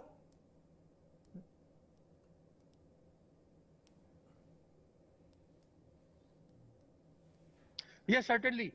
I think there is a clear anti-incumbency vote that is coming to play here. I think if the BJP tally falls below 25, then it will be very difficult for BJP to retain power. But that brings us to question to, you know, Pradyot and, you know, Tripura Botha party.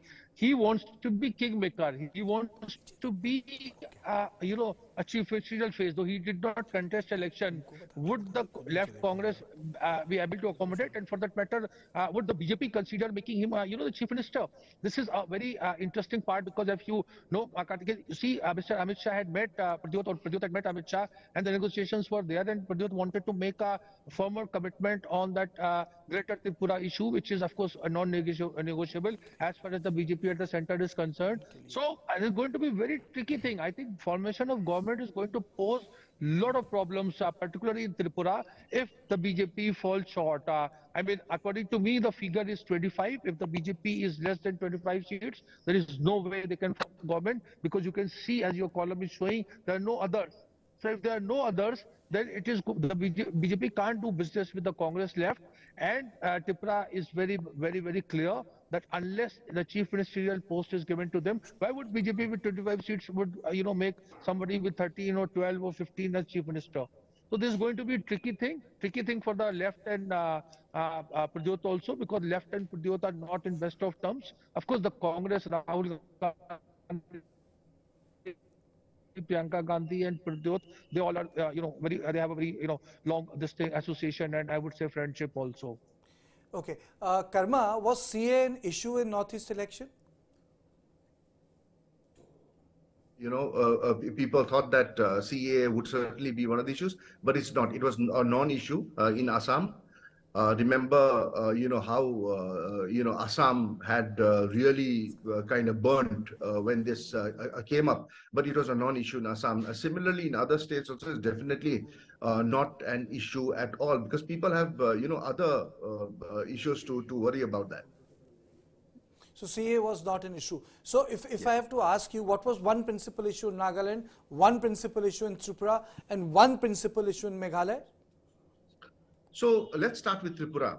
I was on the ground in Tripura, meeting people across. So one of the things that people, of course, said, apart from the visible changes in infrastructure, the other things was that violence had come down, Now, till Biplab was there was violence. We had reported on so many instances of political violence. Dr. Manik Shah came in. The moment he came in, political violence just went down, because he put his foot down and he said that this is one change that I'm going to make. And that change hit with people of the state, and they saw this happening. So that CPIM made a very, very concentrated effort in naming Jitendra Chaudhary, who's accepted not just by the Bengali populace, but also by the tribals. But that doesn't seem to have worked. I think Tripura has seen what BJP can do. I think it's a conscious choice of the people to be aligned to a powerful party at the center, and see that there is change on the ground. A lot of noise has also been made, with regards to development, with regards to connecting Agartala, the trains, opening up more trade with Bangladesh, waterways. So all those things have hit a chord with the voter in Tripura. If we move to Nagaland, I would not say that BJP has really touched a chord with the people. It's the alliance partner NDPP. NDPP, although I had written a column saying that they will come to power, but it will not be on good governance. No, it will not be on good governance. 4 years, I have not heard anything on medical colleges. The only state, I think, which doesn't have a medical college. There are issues with infrastructure. There are issues with simple things like drinking water and all. But still, people have no option. The opposition there, which is the MPF, Surojale Legit. So I went to interview him. The first answer was, Karma, this time we are in a very bad place. All my former elected MLAs have gone to NDPP, so we've got no chance. So when the opposition starts off by saying we don't have any chance, then I guess that's where we rest, because there is no issue. And then very tactfully, the issue of the Naga peace process, which is very central to Nagas, because they really want to know where this is going to go, what's going to happen. That has been kept in a limbo. Status quo remains, Every time there are assurances, kal hoga, aaj hoga, kal hoga, karke usko balance karke rakha, usko chhune hi nahi diya. Okay? So when you have a big issue like this on the table, उसपे कुछ decision नहीं हो रहा, तो everybody wants to have that status quo. So they believe that okay, NDPP and BJP combined is the only party that has a chance at solving it. इन्हीं को vote दो. So that became a critical factor in Nagaland. I think Mr. Kidwai has a contrarian view. आप कुछ बोलना चाह रहे थे, राशिद भाई?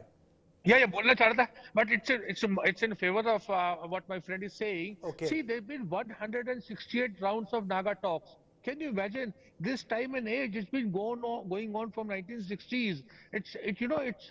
Karthikeya, it's more than your entire age since you were born, and after that, so the talks are going on. Well, Mr. Kidwai, I was born in 1975. Karthikeya is getting touchy about the age. I was born in I'm 1975, saying the sir. talks have been going on before your birth. Yes. So, what kind of talks can that be? I mean, I am saying this is absurd. So there has to be this thing on, and the people don't want to. The BJP is not willing to accept actually public, because in the central India and North India and in Western India, going to be issue if you're going to allow Nagas to have their own flag, their own kind of that concession that they're demanding, which are very similar to what the Sheikh Abdullah's time, the concessions that were demanded by the National Conference. So the BJP has made a profile of sorts, which is a very muscular nationalism and one nation, one flag, one this kind of thing. I think they're going to find it very difficult. So in Nagaland, as my friend was saying, see, it is very difficult to undertake the normal political activity, and that is why the opposition, the moment elections start, opposition says, what can we do? And of course, there is so much of talk of this money power and role of agencies and etc. And with that insurgent groups, it's very difficult for the opposition to buy peace with them at an informal level the way government can do. So there are a lot of leverages are there. I'm not taking away anything from the BJP's victory in the Nagaland, but this is not a normal political activity as we've seen in Tripura or in Meghalaya. Rashid bhai, I just wanted to ask you one question. See, I mean, it's a hypothetical question, because right now the figures are very interestingly and tantalizingly poised. Can we see a ghar wapsi of sorts for Pradyot?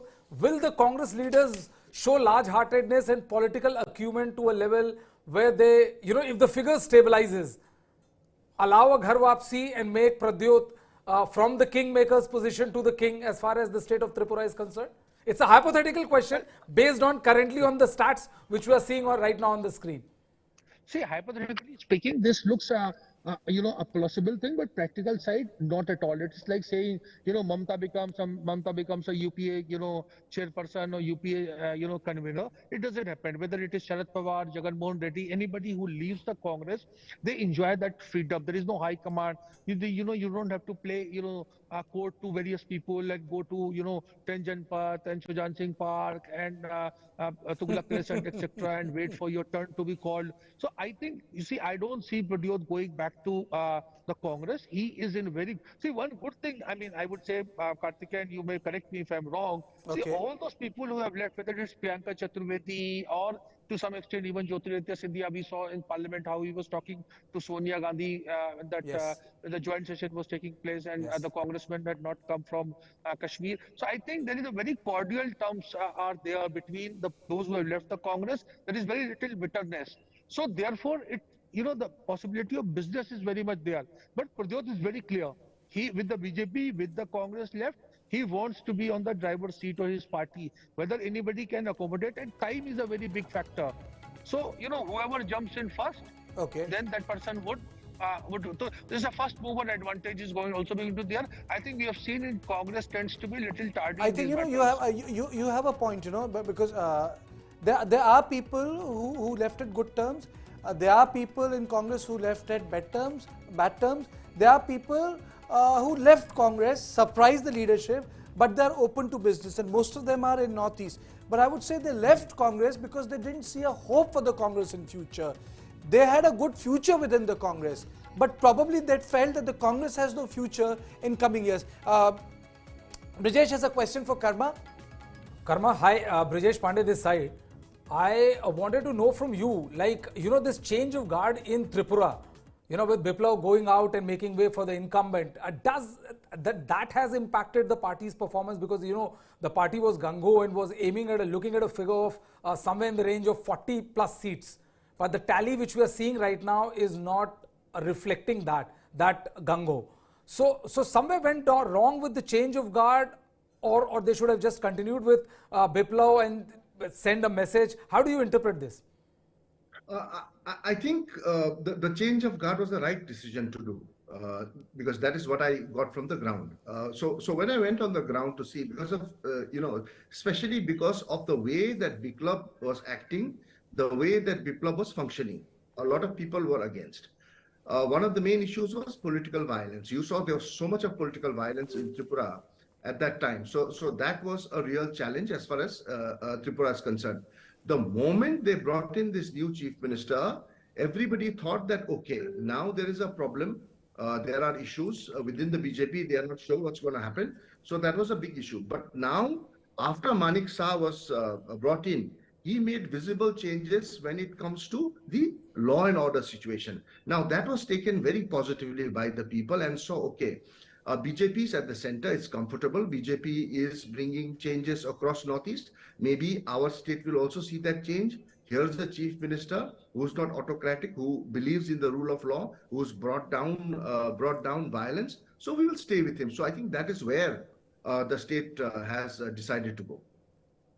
Okay, I think that's a very important point. Rashid Bhai, when we talk about Congress, it seems that, when we talk in terms of like past tense, we have given up on the Congress party. But I would like to relocate my discussion on Northeast before I throw this discussion to my Kabir, who is in newsroom with my colleague Krishna, is since you are stationed there in Shillong, do you think that BJP has replaced Congress as a dominant party? Like in 1989, the dominant party system broke. And Advani, if you remember, after losing election in 2009 in Lok Sabha said, at least we have Sole says we have a dominant party system. But in 2014, there was a tectonic shift. And India went back to what it used to be in 60s and 70s, one party and fractured opposition. Is Northeast undergoing that same political phenomena, or am I reading too much into these results? Thankfully, it is not. While the BJP, I agree, BJP, rest of India has replaced the Congress as a dominant political party. In the Northeast, it's very much open. So if you look at, that other than Assam, they are always dependent on other political parties, even in Tripura, because what you're showing, 28 plus, so it has 6-7 seats which belong to, I think, that IPFT also, the indigenous people, and of course it's all, the NDPP, and in Meghalaya, the BJP tally is just about 5 or so. So the BJP is actually doing what the Congress used to do, but they have not been able to get a, dominant party. The national scenario, it is very interesting because what is going to happen next? The Congress is not talking about its role as a dominant party. There is no illusion about it. So the Congress is going as a coalition partner. So whether it is anyone, X, Y, Z, whoever other than the BJP in the Northeast, they'll be very, willing to co-opt it. So, so Congress is not going to win 300 seats. They are going to win, if at all, just about 100 odd seats in the Lok Sabha seats. So therefore, I think it is a setback to the BJP, because the way BJP was trying to emerge itself in Meghalaya or in Tripura with a bigger mandate, etc., they have not been successful. I believe the Karma would correct me. In Tripura, there was a talk of a woman chief minister, projecting a woman chief minister now, who's a minister of state in the center, that Pratima Bhomik. Karma, before we shift our discussion to newsroom, there are two things. Do you think that the participation of women have gone up in Northeast in these 3 states? 2018, I had the opportunity to cover elections in Nagaland. It was abysmal.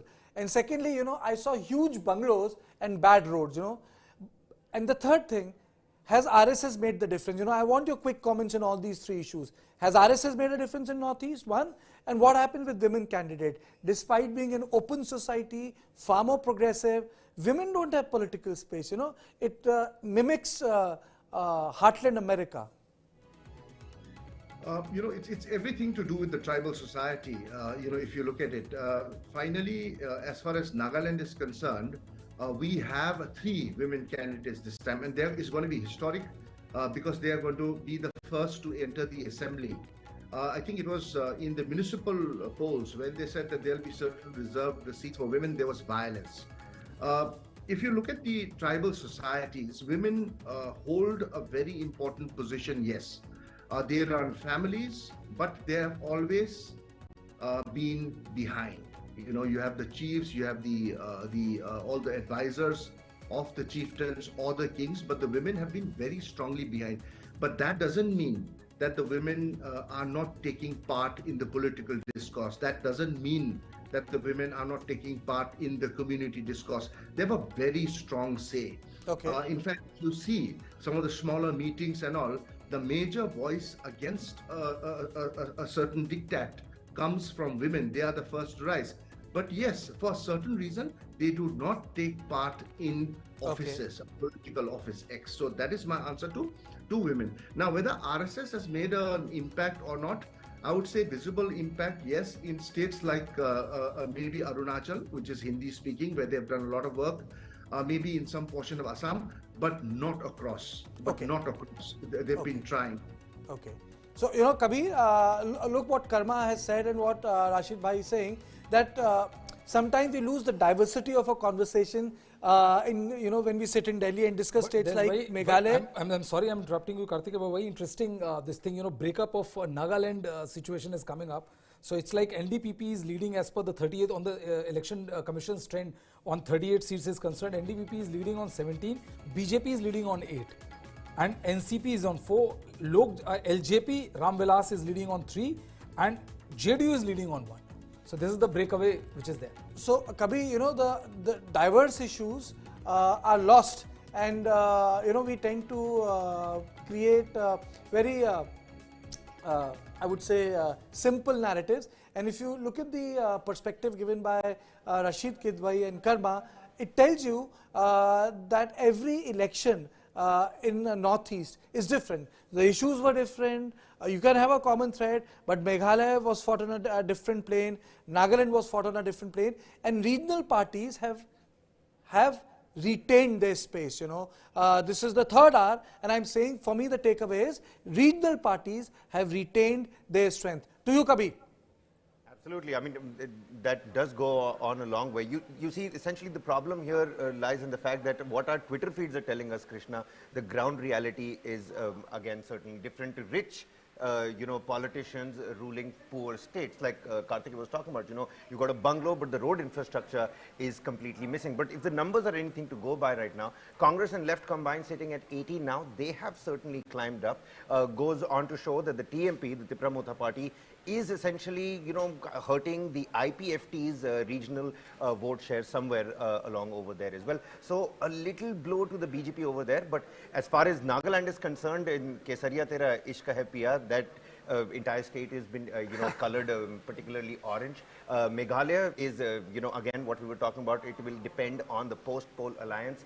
NPP seem to be the kings, but who's going to be the kingmaker is, again, a big question. Will Conrad Sangma side with the UDP, or is he going to toe the line of, Nagaland, or Tripura, siding with the central government, the BJP over there? But your quick takeaway from what you can see with the numbers for coming out of Tripura. Well, you should never call an election too early. That seems to be the case over here, because I'm saying this because what is happening in Tripura with the Congress left combined getting nearly 18, leading in nearly 18 seats, has been a big turnaround. BJP and its combined does not have the majority mark even now.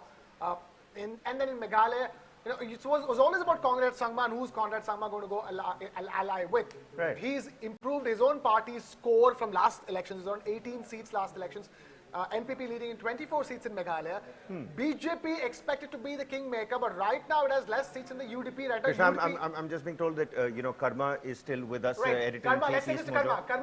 Karma Paljor, editor in chief of East Mojo. Thank you so much for staying on here. This is Krishna over here. Karma, I wanted to ask you, if you had to have this discussion an hour ago, the numbers seemed a little different. How would you read what is going on? Leave Nagaland alone, because that's all about the NDPP. But you talk about Meghalaya, you talk about Tripura. You have BJP right now struggling for majority in Tripura and struggling for becoming even the kingmaker in Meghalaya, going by the current lead positions. Would you read it as that? Would you concur with that? Because there was talk that maybe in Tripura, there would be a hung assembly. But when we went to the ground, and spoke to the people, especially in the towns and cities, most of them said that they would be going with the BJP. Now, in this permutation combination, the Tripura Motha Party, led by Pradyot Manikya, he was always supposed to be the kingmaker. Now, will that be or not? We'll have to watch closely. But I think the numbers which are emerging now have come as a surprise to many people, certainly. And, now that the real numbers are emerging, there will be a lot of questions asked. But I would still say that the choice of the leader for the CPIM, which was Jitendra Chaudhary, was a good choice, because he was able to connect with the Bengali voters as well as the tribal voters. So I think the strategic choice of a leader and projecting him as a chief ministerial candidate was an important one. And also, Karma, you seem to be the right person to be asking this question as well, just before we let you go.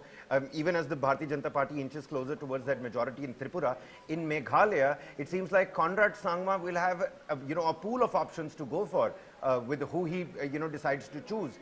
What do you think is going to be the line that, Conrad Sangma is going to tread on now?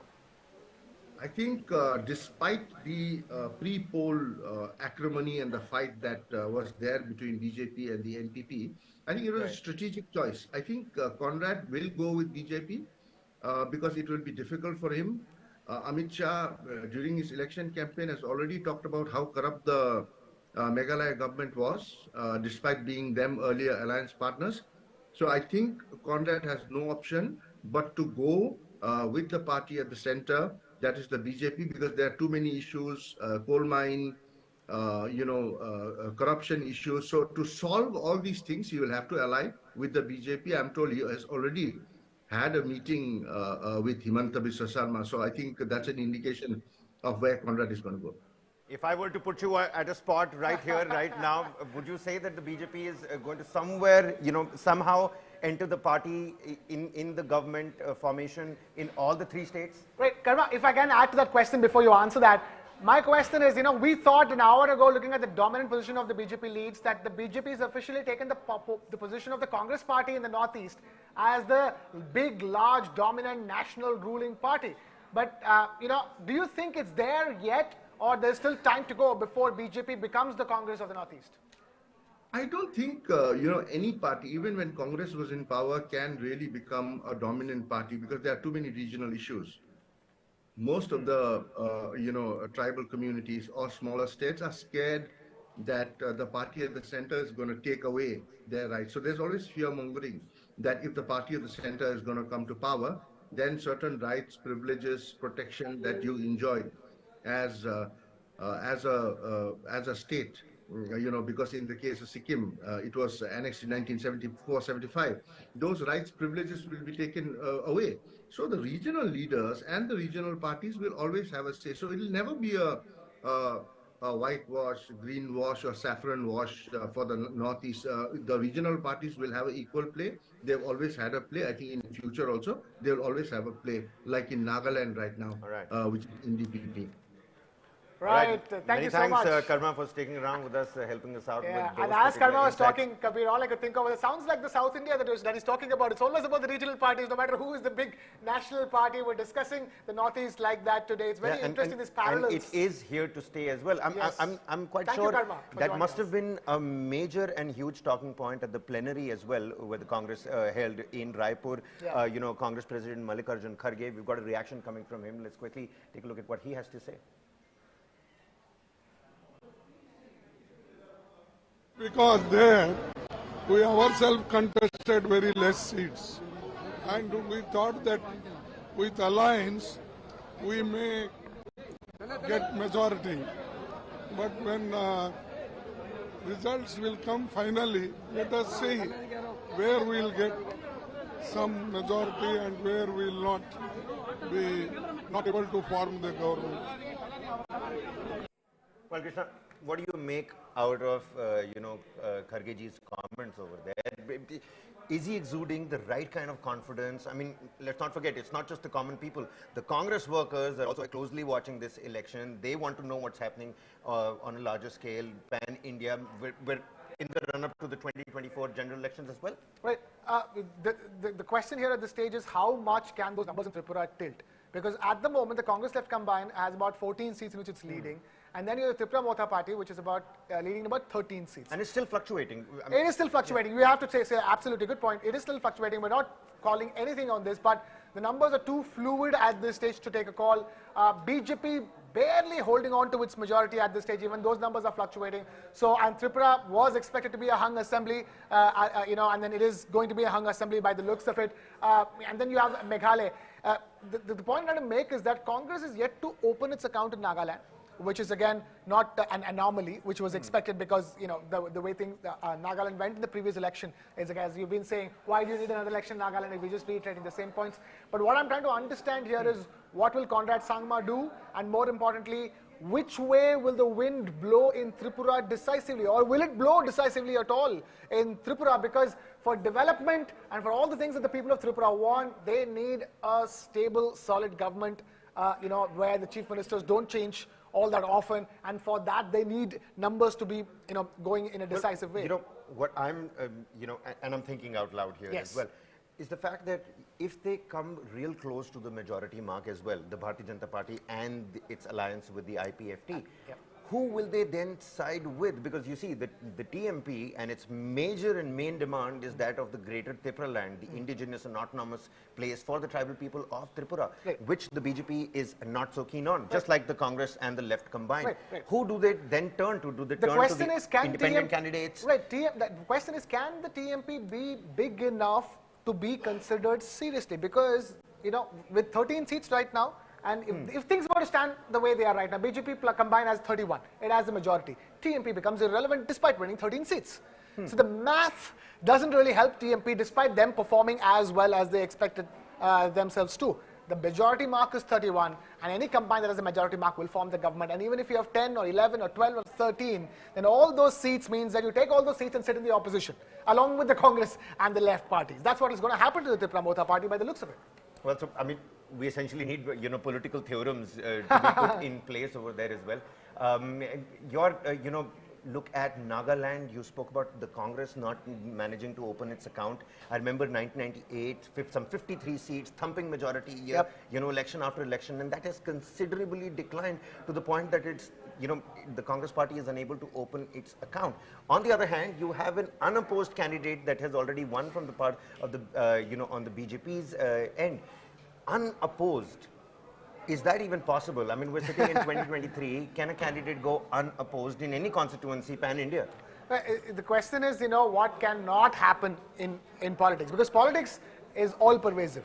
And and I think it's over and above even time and technology and everything else. So politics might be as old as the hills, but it's the greatest continuing invention ever. So if you ask me honestly, if anything is going to be possible in politics at this stage, in the day and age of information explosion and social media, and we're talking about a startup India culture when it comes to parties, anything can happen would be the safest comment that I can make at this stage, Kabir. All right, Krishna, we were having that conversation about how Conrad Sangma and his father's legacy and the burden of his father's legacy as well. And there are many people who are also constantly talking about how he's taken that a step further. We've got visuals on our television screens, Conrad Sangma, paying tribute to his father's, burial memorial over there. P.A. Sangma, a great stalwart of the Congress party as well. Has he been able to, carry that legacy forward? Absolutely. Let's talk about Conrad Sangma. Conrad Sangma is one of the few chief ministers in the history of Meghalaya who managed to complete a 5-year term. It's a state that sees an average of 2 years turnover for all of its chief ministers, and here is a man who's in that environment managed to complete a full term. It's full credit to him, and again is back in these elections. 24 seats for the NPP. We clearly know who's going to exuding the right kind of confidence as well, because he's one of the only candidates, and after being a candidate, he's also chief ministerial face, who is going to retain that particular seat, considering the numbers, if they are anything to go by. Right I can do one more, like you're asking me. Anti-incumbency is usually a factor in elections. What is going on in Meghalaya? And we thought anti-incumbency was Teflon coated only for the BJP. Looks like Conrad Sangma too is Teflon coated in Meghalaya. He certainly is. He was one of the first people to come out right after the exit polls and start really talking to the press. Usually people keep their cards close to their chest, but not the case with Conrad Sangma. Of course, we also have a reaction coming from Dhananjay Giri, who's a BJP spokesperson. Let's take a look at what he has to say on the numbers that are now trickling out. Narendra Modi ji ने जिस तरह से जन जन की पीड़ा को आत्मसात किया है और पूर्वोत्तर का जिस तरह से विकास किया है, हम इस बारे में आश्वस्त हैं, मुतमईन हैं, संतुष्ट हैं कि जनता हमारा साथ देगी। और दोनों राज्यों की आप बात कर रहे हैं, हम तो चुनाव से पहले एक सीट जीत गए, तो आज तो युद्ध के पहले जीत जाना इस बात का संकेत करता है कि जनता हमारे साथ किस तरह से जुड़ी हुई है। और जिस राज्य में हम पहले भी वहाँ सरकार अलायंस से थी, अभी भी अलायंस से सरकार बनेगी। Well, you know, we can constantly talk about, you know, how the Assam model might be in play, Prime Minister Modi's Northeastern push, his focus about the area which needs growth. It is a strategic point as well with our heavyweights, China and adversaries on that border as well. But the point here being that, you know, the BJP, the Congress, the left and the Congress, I beg your pardon, are not faring, you know, that as bad as the TMC, who yeah, and that adds to the confusion, and would cause more confusion in Tripura as to which way Tripura is going, because you know, if you thought that this was the final decimation of the Congress party in the Northeast, even that is not happening in a full-fledged manner. And if the consolidation of Bengali votes is going to the Bharatiya Janata Party, no wonder what will happen in West Bengal elections next time around. Right. Now, that is exactly. That's a tenuous link which I'm not sure that we can draw at this stage. Will the Bengalis in West Bengal vote the same way the Bengalis in Tripura vote? That's a question that, you know, which would need psephologists' answers, because let's face it, West Bengal is still some time away from the elections. We also what happened in the last elections. Bear in mind, BJP has managed to increase its vote share percentage significantly, you know, exponentially even in West Bengal, you know, compared to being a non-player to now being, you know, the biggest, you know, second biggest, you know, vote share gainer in the state. So I'm not sure if we can take the tenuous link that the Bengali-speaking people will, you know, pass on sentiments. Right. But you can't deny the fact that BJP has become a force to reckon with in Bengal and definitely in the Northeast from those numbers. You have Manipur, you have Assam. Yeah. If these numbers are anything to go by, then Nagaland for sure. Tripura is pretty much in the bag. Yeah. Meghalaya, we spoke to Karma Paljor as well. Yeah. He's of the opinion that, you know, if Conrad Sangma is forced to choose, he is definitely going to side with the central government, the central power over there. Exactly, logic. So you've got Manipur, Assam, Meghalaya, Tripura, Nagaland. What's happening ahead of 2024? What's the game plan here? Is the Northeast pretty much locked, stock and barrel for the BJP? Seriously, you know, you're talking about a country where people clearly vote in two different ways for state elections and central elections. It's been proven time and again, even in the northern states, you know, where you see some difference in the way people really vote so decisively for the Bharatiya Janata Party in the last 2-3 elections, because they are like, you know, these are the people who are going to form the government of the center. There's no doubt about it. So let's go ahead and do it. So I would be very interested to see how the people of the Northeast, you know, considering the fact that all their politicians are all about now forming that alliance with the BJP, keeping that line with the central government open for funds and support to come in, how would the people vote? Will they completely turn around and change and vote differently this time for the 2024 elections and give it even more decisively to the BJP? We would have to wait and watch. But people are again going to go back to the drawing board, start tracking what Rahul Gandhi did in that Bharat Jodo Yatra, the route that he took. Maybe he should have, crossed over to the northeastern states as well. You know, Kabir, I'd be curious to know if people in the Northeast are following the Bharat Jodo Yatra on social media or something, or if at all they're going to be influenced. But again, that's an extremely tenuous link. Net, the Bharat Jodo Yatra did not go inside the Northeast of India. And net, the Congress party is the biggest loser in the Northeast of India in the last decade. So, you know, these two are facts staring at our face. It's right now the question is how well can BJP capitalize on this, both in terms of state elections and central elections. So the BJP is capitalizing on that space by forming the right alliances in Tripura and in Nagaland and looking to form the right alliance in Meghalaya. Will all of that translate into more votes for BJP and BJP-allied parties in 2024?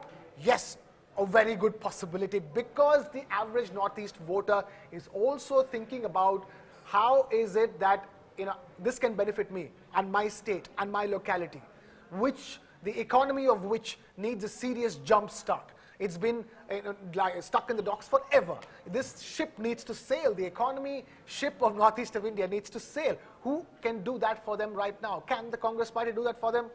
Unlikely. Very difficult that, you know, what's going to happen in the 2024 election. Will they emerge as a great opposition to the BJP in 2024? That's the best that it's seemingly looking like. Will that be enough to impress the voters in the Northeast of India without the presence of Rahul Gandhi amongst them? You know, I think right now it's very difficult to say what the Congress party... I'd love to know what's happening inside Rahul Gandhi and Mallikarjun Kharge's mind at this particular point in time right now. Just to refresh the memory of all the viewers out there, we are of course showing those numbers out there, not the final figures, the latest trends and results. If you take a look at Tripura, the BJP and the IPFT combine is sitting at 32. The Congress and the left combine, erstwhile rivals for God knows how many decades, finally joined hands. And managing to have a decent performance. Yeah, decent performance. Of course, the CPM did manage 16 seats all by itself. We'll have to wait and watch what that final tally is. And the latest entrant, the Tripura Motha party, the Royal Scion, Pradyut Manikya Debarma, sitting at 13 seats. TMC, not opened their account yet. And we didn't discuss that, Kabir. We didn't discuss that, Kabir. Actually, the fact that the TMC, with such high hopes riding on it, was hoping to open its account in the Northeast in this election. As a national party. That's the expectations riding on TMC. Don't you think that those expectations are taking a hit as we speak with these numbers? Absolutely, absolutely. Take a look at Meghalaya, BJP sitting at 7, Congress at 4, the NPP at 24, Congress are certainly in a comfortable lead over there. The UDP, are they going to be kings or king makers? Is anybody's guess right now? Or neither, Are they again going to be shown the door? Yeah. Well, you never know. Others sitting at 16. In Nagaland, it's pretty much done and dusted. Yes. The BJP, along with the NDPP, sitting at 42. Congress haven't opened their account over there. So TMC and Congress, two respective states, haven't opened their accounts. The NPF so one thing is and for the sure, NPP. the decimation of the Congress party in Nagaland, at least we can call at this stage, considering the kind of force they were, the force of nature they were 2 decades ago, to what they are right now, reduced to naught. So that's the writing on the wall, if I may, in Nagaland. Not so clear when it comes to Tripura and Meghalaya. So, but what happens if after this election as well? Because that's what happened in 2018 as well. You had the tribal votes that were consolidated. People kept on talking about politicians giving expansive speeches about how they're going to end up helping the tribal people. There is going to be massive development that's going to take place in the tribal belt, which wasn't really the scenario per se. There was lots of money that was put in. Roads have been made better, but actual rural development, and there is no monitoring of these Labh Bharti schemes over there as well. The women have come out and voted in large numbers, but the actual ground reality over there seems to be a little different. What are some other issues that the tribal belt is going to be looking at? What are they going to be demanding? What is going to be important for the tribal belt in these next 5 years?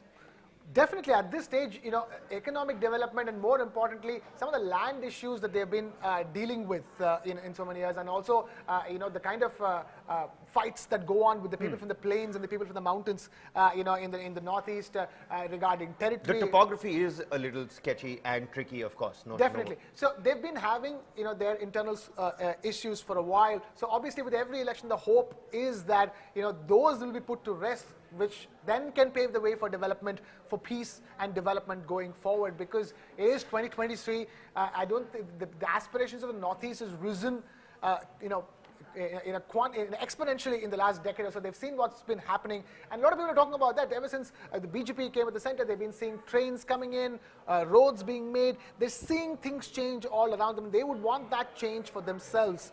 They would want the prosperity that they're seeing around for themselves, and more development, more investments coming into the Northeast, government investments, private investments. If the government can enable with the right kind of infrastructure so that private companies will be interested in going inside.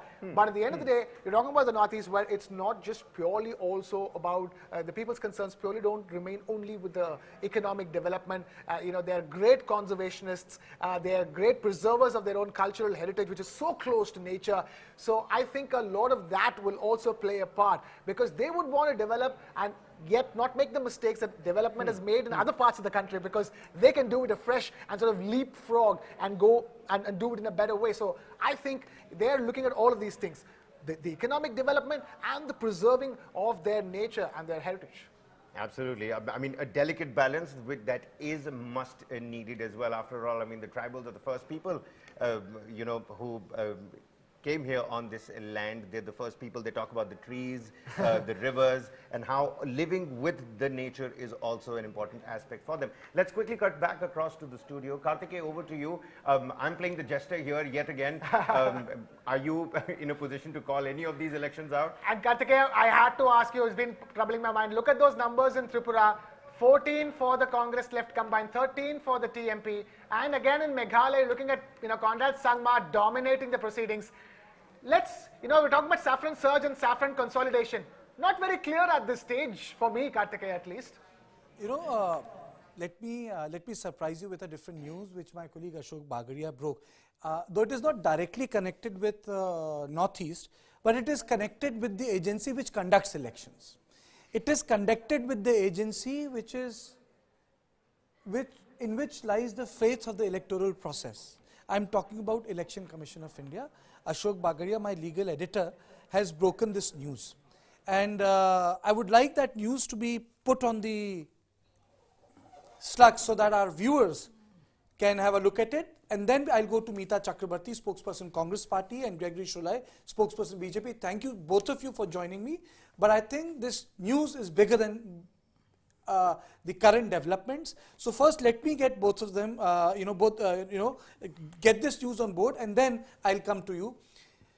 The news is that Supreme Court has ruled that the selection of the Election Commissioner of India and Election Commissioner should be done by a panel led by the Prime Minister of the country, which should include the Leader of Opposition and the Chief Justice of India. So, first question to you is it on the same line like selecting a CVC?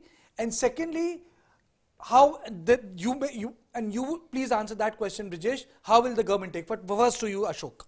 Well, Kartikeya, you just gave out the story that the Supreme Court has ruled today on a petition that as far as the appointments of the Chief Election Commissioners and the Election Commissioners will be done now by a panel of 3 people, which shall comprise of the Prime Minister, the Leader of Opposition. In case the Leader of Opposition is not there, then a leader of the single largest party in the Parliament and the Chief Justice of India. Now, this is very significant in the way, because now what the judges have done, or the 5-judge bench of the Supreme Court has done, it's changed the rules for the selection and appointment of CEC and ECs in this country. In fact, while delivering the verdict, Justice K.M. Joseph, who was heading the 5-judge bench, read out the judgment. It's a very lengthy judgment, and he underscored the importance of the Election Commission in the electoral process in the country, the role of media, the partisan role of media, the role of money, the role of executive influencing the appointments of the election commissioners in the country. Now, what the 5-judge bench has said is that Article 324 of the Constitution of India speaks about the Election Commission of India and the mode where which they will be appointed. So, at the moment, Kartikeya, till now, CEC and ECs were appointed by the executive, which means the government in power.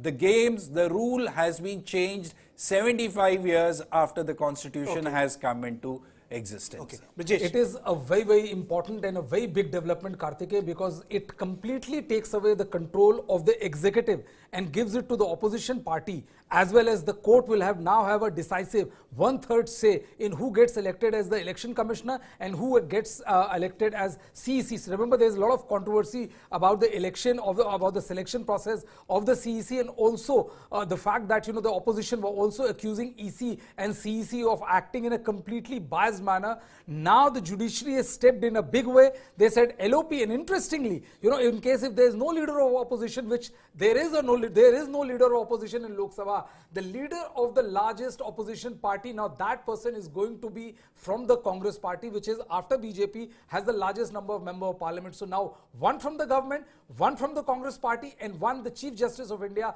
will decide. So the stranglehold, or rather I would say the complete control of the government over the over who gets to elect EC and CEC, which conducts election as we are discussing right now, is taken away from the government, and now the ball is like, in the courts of the Supreme Court as well as the opposition. One short clarification, 30 seconds, then I need to go to my guest because it's a big news. Who will have the last say? Prime Minister? Or the leader of opposition, CJI, like CVC and other appointments, will have the right to give a dissenting note? No, we will have to really read the fine print at the moment. But what we have gathered from the pronouncement of the judgment is that it's going to be a collective body, and the decision will have to be taken by a majority. So in the sense that the Chief Justice of India and the leader of opposition party say no to one person's name, it means a no. The Prime Minister possibly cannot have an final say, overriding say. So basically, so the basically is often we have seen it's the LOP who gives the dissenting note, and 99% of the time the Chief Justice of India goes along with the Prime Minister. This is what has happened. That is why 99% of the dissenting notes have come from the leader of opposition. Now, going back to our esteemed guest, Meeta Chakrabarti, spokesperson Congress, Gregory Sholai, spokesperson Bharatiya Janata Party. First to you, Mr. Gregory, congratulations. BJP seems to have done well. So what is the BJP's mana in Northeast? What worked for you? Thank you very much. Yeah, the BJP has done, in my assessment, exceedingly well from only 2 to now, as it appears, 7. We've got to wait before we get a final figure, a very definite figure. And when that figure comes, then we're going to know what role do we play, where can we bargain, if we can bargain at all. But one thing is very certain here in Shillong is that no party seems to be wanting to make a government of their own. They appear to be wanting that the BJP must be a partner in a coalition government. So when we have a coalition government, then we've got a new equation altogether, although we're well experienced with coalition government here, having had it for the last 3 terms. So I don't think we have much of a difference except one factor. And that factor is that now the BJP is going to have a bigger say. I'm not saying we're the heavyweights, but we're going to have a bigger say because we've increased our numbers by about 300% as compared to the others. If you look at the NPP, as the figures show us now, it's just 24 from 19 that they had last time. So an increase of 5, percentage-wise pretty low. And all the other parties as well. The UDP has come out with almost the same figures as it had last time. The Congress has dropped down tremendously. And so we might as well say that the influence of the Congress in the state and in the government has also dropped likewise. So let us look ahead at what is going to be the final figure. I have a feeling it's going to take another 2 hours before we get the final details. But as they exist now, we still need a coalition, and we need a coalition of at least 4 parties. So we have to wait and watch. It entirely depends on NPP, they can have their pick. But Meeta ji, what has happened to the Congress party? Northeast used to be the bastion for the Congress. You look at the numbers, 16 plus in Tripura, 1 in Nagaland, 6 in Meghalaya. It seems that the Northeast has given up on the Congress. I think we need to put the data in perspective. Firstly, if you look into the state of Tripura, and if you compare this result with the result in 2018, in 2018, Congress scored 0. Out of the 16, I guess there are 5 or 6 seats in which the Congress candidates are leading this time. And with the Left Alliance, I think the current, it was around 18 sometime back. I think now the lead are probably in 16 seats. So there has been a gain of around 5 seats for Congress in Tripura, both in terms of number of seats or candidates leading, or also in terms of vote share. If you look at Meghalaya, yes, Congress has definitely lost a lot of its previous ground. But again, even BJP, I think, is leading in only 7 seats, and Congress is leading in 6 seats. Northeast traditionally has voted in a pattern which has been aligned to the party that has been governing in the center. In the past, we have seen that. And we definitely need to look at our Northeast policy with the Congress party. I will definitely accept that. But I see a growth in certain parts. So in Tripura, as I said, we have gone up from 0 to about 5. And along with the Left Alliance, and bear in mind, we're only contesting in 13 seats in Tripura. 47 seats were given to the Left Party. So out of 13 seats, if you're closing 5 to 6 seats, I would say a very high conversion rate.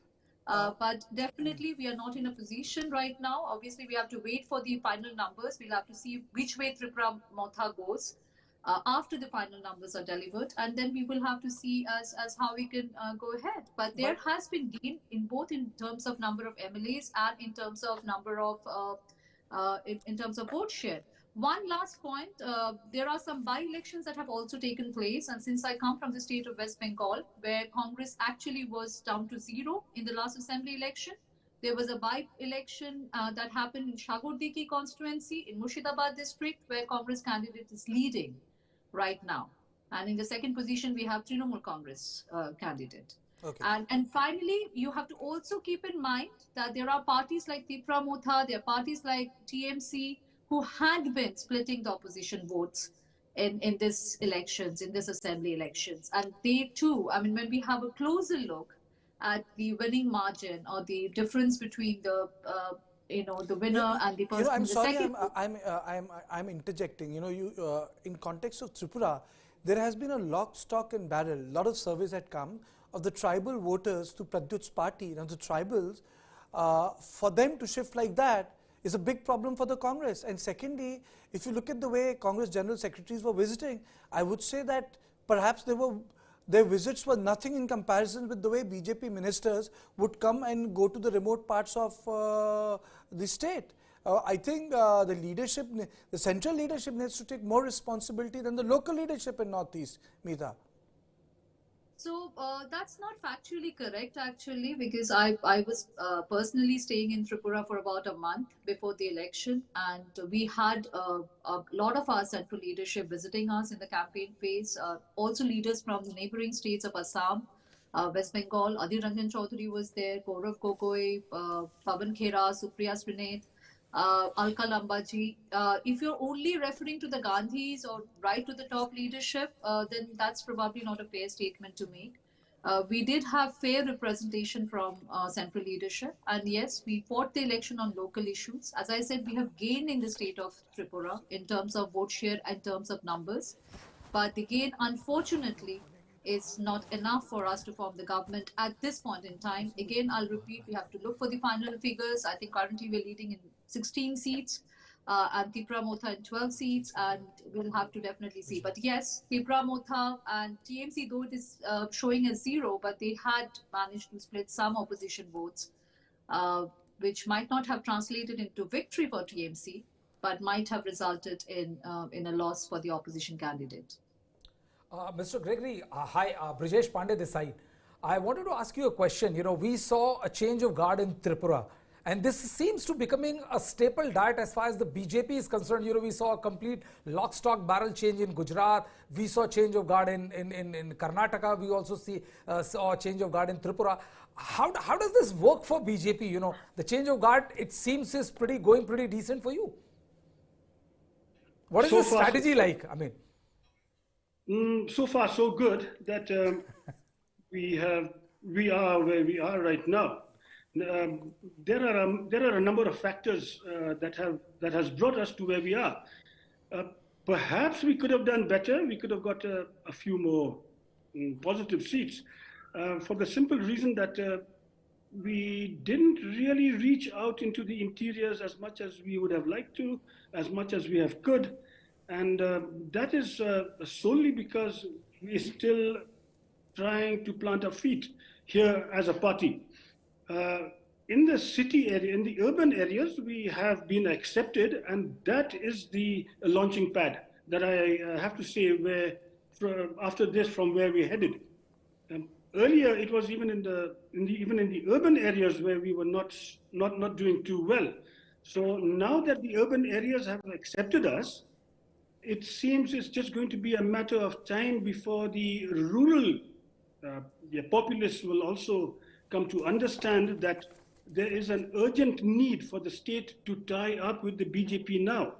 Every possible fake news and every possible propaganda against the party has been absolutely crushed.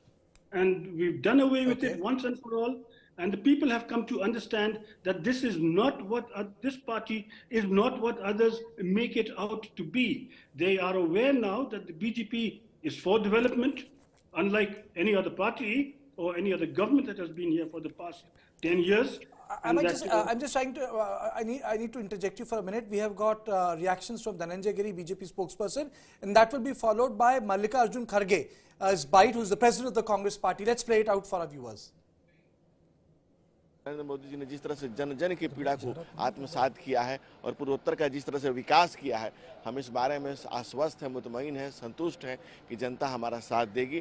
और दोनों राज्यों की आप बात कर रहे हैं, हम तो चुनाव से पहले एक सीट जीत गए, तो आज तो युद्ध के पहले जीत जाना इस बात का संकेत करता है कि जनता हमारे साथ किस तरह से जुड़ी हुई है।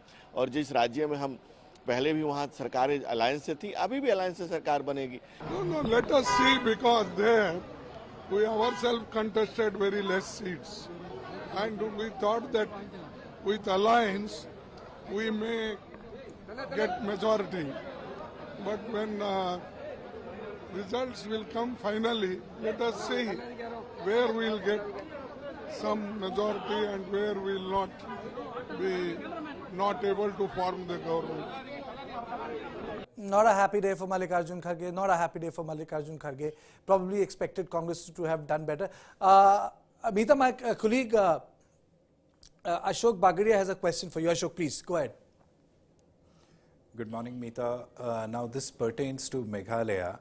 You just now spoke about Tripura, how the Congress has done well.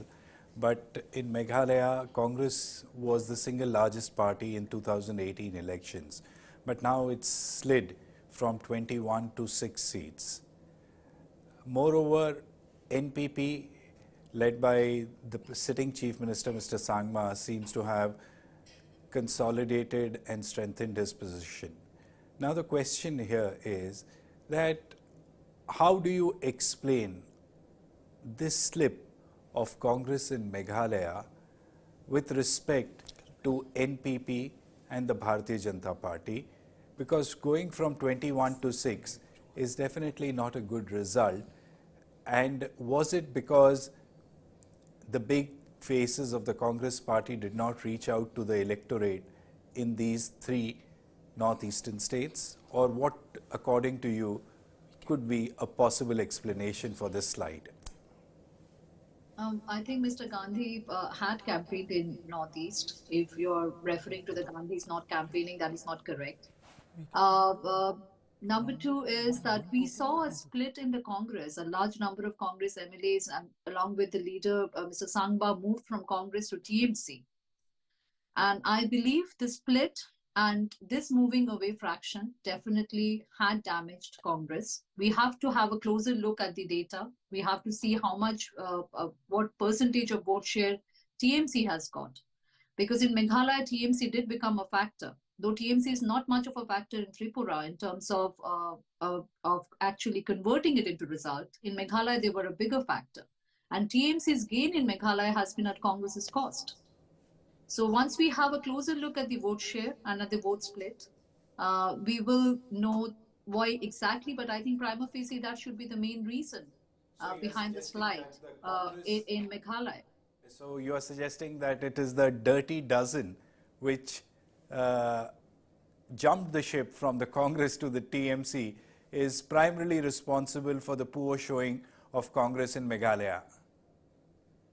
A number of MLAs, along with their supporters, leaving the parent party and going to this new entity TMC, then it is definitely, so we were expecting an impact of that on Meghalaya's results.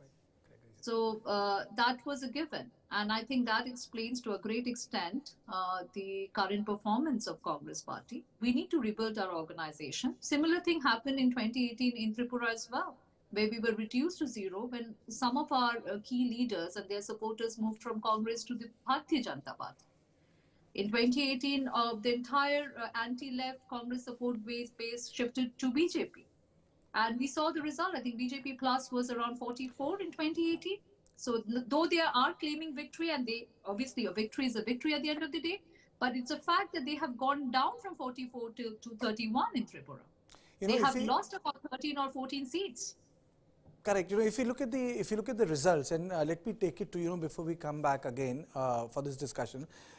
The regional parties will align with those who can actually provide them with infrastructural and other, I would say, assistance and amenities. So if we go by that logic, the larger logic, BJP will continue to be in power in Tripura. Right now they have simple majority, you have one independent, and if Pradyut has to cut a deal, he's going to cut a deal with Bharatiya Janata Party. Even Nagaland is a clear victory. I mean to say the results have stabilized. We are calling the elections now from the studio of News 9 that Nagaland has been wrested by Bharatiya Janata Party and its alliance partner. So Bharatiya Janata Party and its alliance partner, they will be ruling Nagaland for next 5 years. We are also calling the election in Tripura where BJP has crossed the halfway mark. BJP will form the government. Congress is not moving beyond 20. In the last 4 hours, we have been doing our program from 8 a.m. Onwards. Congress party has not crossed 19, and I'm saying Congress plus left. So right now those details are shifting. So we are giving you a consolidated figure. So it has not crossed 19. It has not gone beyond 20. So 20 plus 12 can give them the heft of 32. So that is another thing. Even if I put 16 and 12 together and there is a rapprochement, it is still 28. And then it is very difficult for any party in Northeast to I would say take on the might of a party which is in power in Delhi. And the best example, I would say the worst example of electoral politics was in Arunachal Pradesh. With lock, stock and barrel, the whole party shifted to Bharatiya Janata Party. The only state which continues to throw up the fractured mandate is Meghalaya, but in Meghalaya, Congress party has significantly declined, NPP has consolidated, TMC has done well, but I would say that going by the logic, it is likely that NPP will go into an alliance with Meghalaya, take out some independent MLAs and form a government, because ultimately the Conrad Sangma would like to have some say when it comes to... Who knows, he might again go back to BJP. He might go back to BJP. Who doesn't want some say in New Delhi? Absolutely. You might kick around Lutyens Delhi here and there for electoral gains, but it is one place you like to be there. It is one place you want to be there, because that is the power center. So and the larger picture, coming back to our guest, Gregory, do you think that the landscape of Northeast is changing? Can you sum it up for us? Then I'll go to Meeta. Yeah, I think I do agree with you on some issues that you did raise just now, and on some that I wouldn't agree.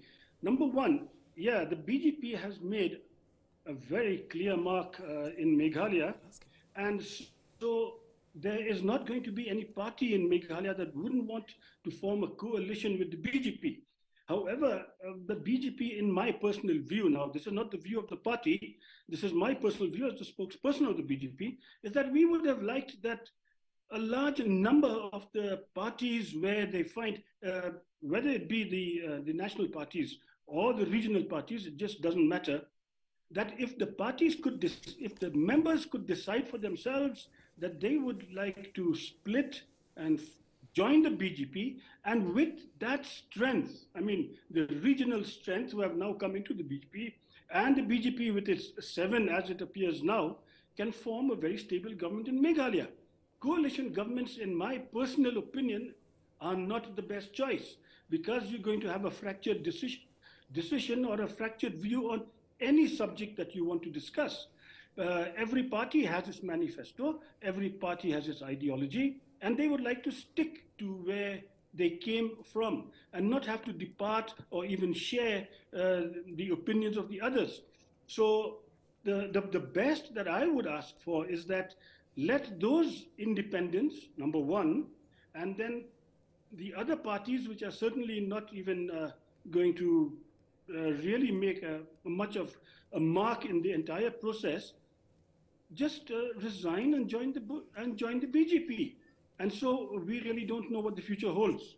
We only know that right now it's fractured, and the NPP is leading with 23, and it will not try. I'm absolutely certain it will not try to form a government without the BJP. And as it is, the BJP is a part of the Northeast Development Alliance, and so there's every reason for me to believe here that with the BJP gaining ground in every state in the Northeast, probably the only state that it really needs to shine and show off is the state of Meghalaya, because it's from here that it takes off in every other state. Mizoram is going to go to the elections in November. The results and the strategy and the stand of the BJP, the issues that the BJP shows off in the next few months before elections come to Mizoram will make a big difference on what happens there. Right now, there's only one.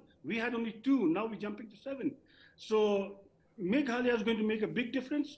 And I hope that a number of the candidates who are going to win, who are coming out as the legislators now, will decide to join the BJP and not just consider forming a coalition with the BJP being one of the partners. So let's wait and see.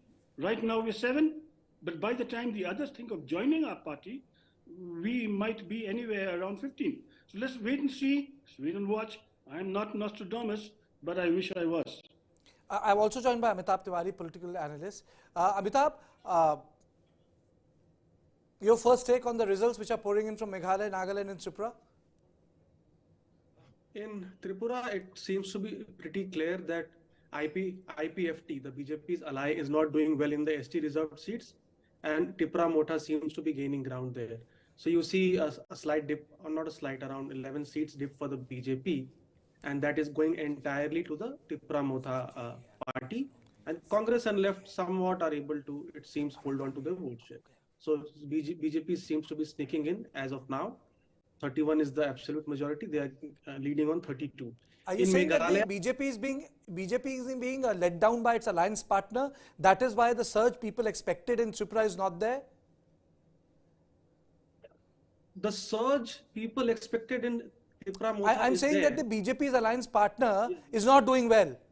It's like Congress of Mahagathbandhan in Bihar. Yes, it got 8% vote share last time. This time it is getting 1.5–2% vote share only. So it's a big letdown. Tripura Mota has emerged as the party of the tribals. In Meghalaya, if you go historically, only in the first election there was a clear verdict in 1972. All elections there have been hung verdicts. So it is going with the trend. And here what I think is that the BJP spokesperson is there. Strategically, BJP and UDP, which were part of the Meghalaya alliance, they have decided to contest separately so as to crowd out the opposition vote and split the votes and capture some of the opposition space as well.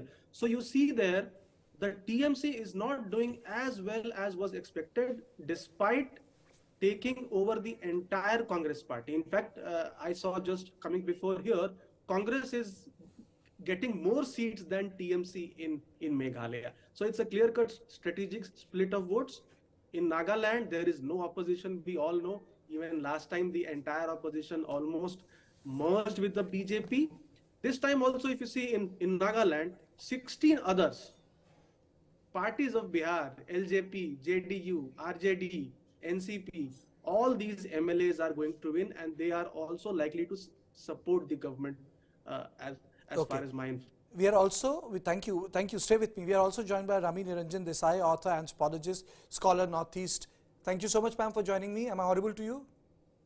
Yes, you are. Yes, you are. Thank you so much. So, your first take on the results. Amitabh very beautifully pointed out that the BJP is being somehow disappointed by its alliance partner. That was a very acute observation, and the voting percentage has gone down. I would like to ask you specifically what has gone wrong with Congress as an organization in these 3 states. Numbers have gone down, leaders have gone away. It's reduced both legislatively and organizationally.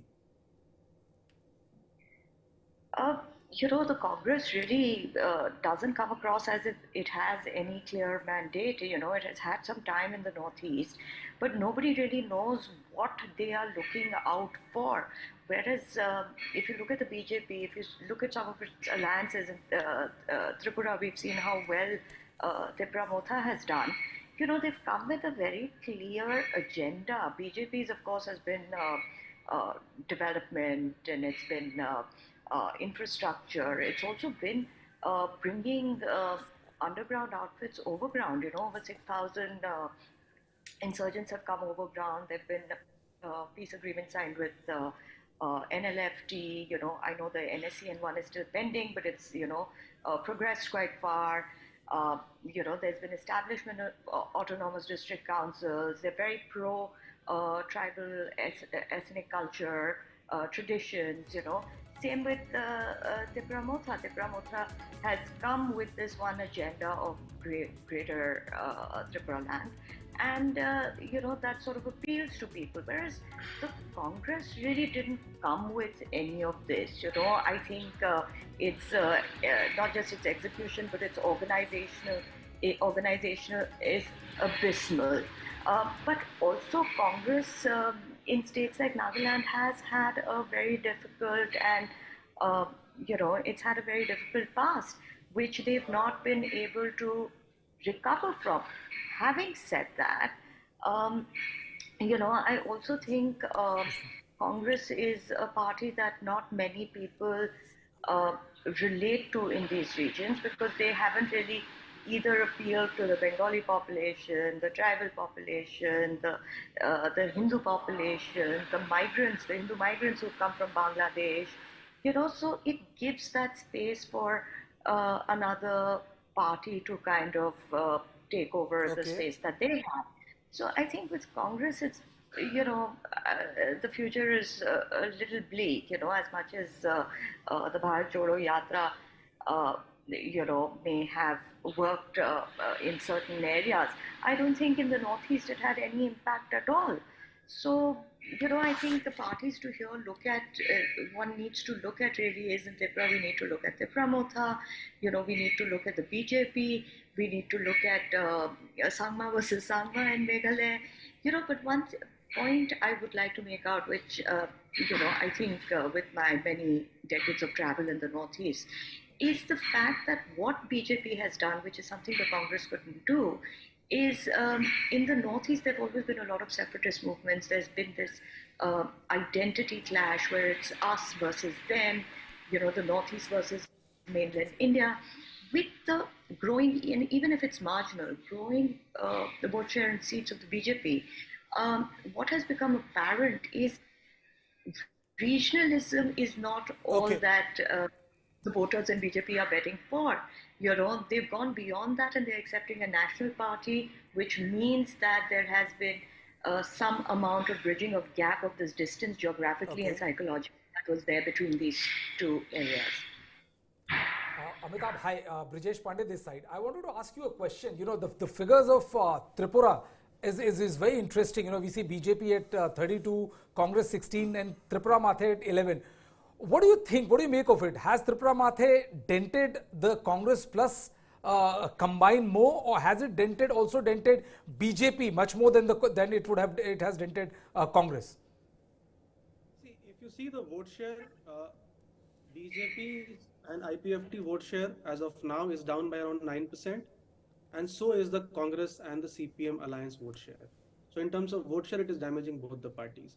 But if you see the number of seats, BJP was at 43 and now it is at 32. So the entire 11, which we see of Tripura Motha, seems to be gaining from the BJP, and that too at the cost of IPFT, which had won 8 seats in 2018. So basically, Bharatiya Janata Party is somehow losing on the account. But despite that, BJP has consolidated. But Amitabh, if you look at the figures of Meghalaya, NPP has done well. NPP has actually increased its tally. Is there a specific reason, Amitabh, that NPP has done so well there? See, NPP is doing well there because the primary opposition party, the Congress, has had a split.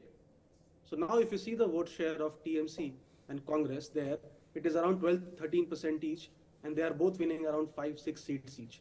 So a split in Congress with Mukul Sangma, the ex-chief minister, shifting to TMC, and with BJP, UDP, and one more partner which would be there in the others, PDF, they were part of the government, but like BJP has been strategically doing for the past 8-9 years, it also, while being in government, it also tries to play that it is in the opposition. So it also tries to parallelly occupy the opposition space.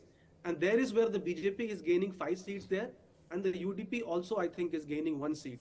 So they have caused a split in the opposition vote, as at the same time capturing a bit of the opposition vote, which they can now post-poll go back with NPP with a higher seat tally as well as a vote share tally. Okay, now let's dip into the bite of the current Deputy Chief Minister of Nagaland, Mr. Y. Patton. Now, our alliance in DBP and BJP were very much ahead, and we are going to get a thumping majority to form the government under the leadership of our Honorable Chief Minister Sri Nipiri. The still counting is on, so in the last election, our 40-20 seat sharing, we got out of 20, we got 12. This time we are expecting for increase of a few seats. Now that though, since the counting is on, that will fix the date. Now, very soon we are going to approach our governor. BJP and NDPP were under the dynamic leadership of our Honorable Prime Minister, Sri Narendra Modi ji, the people of Nagaland. After seeing so much development under our Prime Minister and Home Minister Amit Shah ji's leadership, our Naga publics are in favor to cast their vote for NDPP and BJP. So, one thing is very clear, that Nagaland BJP has consolidated. BJP is in Tripura, though I would say Congress continues to create those tense movement for Bharatiya Janata Party, because from 29 to 32 it continues to shift. Before I toss back to my colleagues Aditya Raj Kaul and Krishna in newsroom, I would like to take closing comments from both of you. First closing comment from Rami Niranjan Desai. If there is a fractured mandate in Tripura, I know it's a hypothetical question, if there's a fractured mandate in Tripura, where do you think the Pradyut will strike a deal? Congress or Bharatiya Janata Party? You know, I don't think, and like you said, this is, up in the air, we don't know, and, we're just speculating. But I don't think Pradyut is really going to strike a deal with Congress plus maybe left allies, because you see, one of the things that you have to understand about tribal communities is they're extremely, extremely connected to their heritage. They're extremely, extremely connected to their language, which is something that was completely ignored during the time of the left, I think there have been meetings with Pradyut in Delhi as well, and, Pradyut might become a great option, Having said that, we must also remember that in the 20 reserved seats of scheduled tribes in Tripura, 10 were won by the BJP, So I think they seem to be more on the same platform, appealing to, two very important blocks, the Bengali speaking Hindus and the tribal population. And I think it would make a better combination, and that's what they would do. Okay. Okay, and Amitabh, I think you are being joined with by my colleague both Krishna and Aditya in the newsroom. So Krishna, I think there is no point saying, well, we need to wait for another half an hour. I think results are out.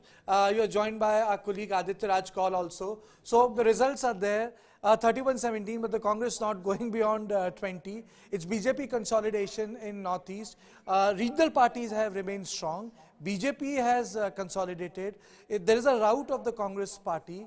The big picture is that even if there has to be a deal done, politicians like Pradyut who have come of age today in this election, they might be better off with a dispensation in Delhi rather than going to an alliance which is politically marginalized. So Krishna, to you and to our guest, for an election which has surprised many in context of Meghalaya, where NPP has emerged stronger, but it also confirms one thing, that is BJP's consolidation continues. I am not saying that the BJP's rise continues, but BJP continues to consolidate the gains it has made, and elections in these three states are an example of it. Krishna. Right. As we speak about the consolidation of the BJP, I'm going to begin by asking my good friend, colleague, and one of the most famous journalists in the country, Aditya Rajkol, talk to us. Every election, you're talking about a semi-final year. The reason why we're doing all of this, and you're taking time out in between your busy schedule, Aditya is busy with all the G20 and all the work that's happening in India around it. Aditya, you're coming back here. It's like the opening batting of the semi-final, or the first goal of the semi-final, so to speak, and it's a very important year for India. How do you see these Northeast elections sort of kicking off an important period of time for India electorally?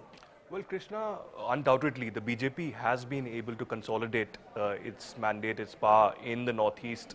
And let's remember that Northeast has been a region traditionally seen as being completely ignored by the national political parties, be it the Congress or the BJP. It's only in 2016 that the BJP was able to make its mark, particularly in Tripura, where it was seen as a left bastion, and now the tables have completely turned.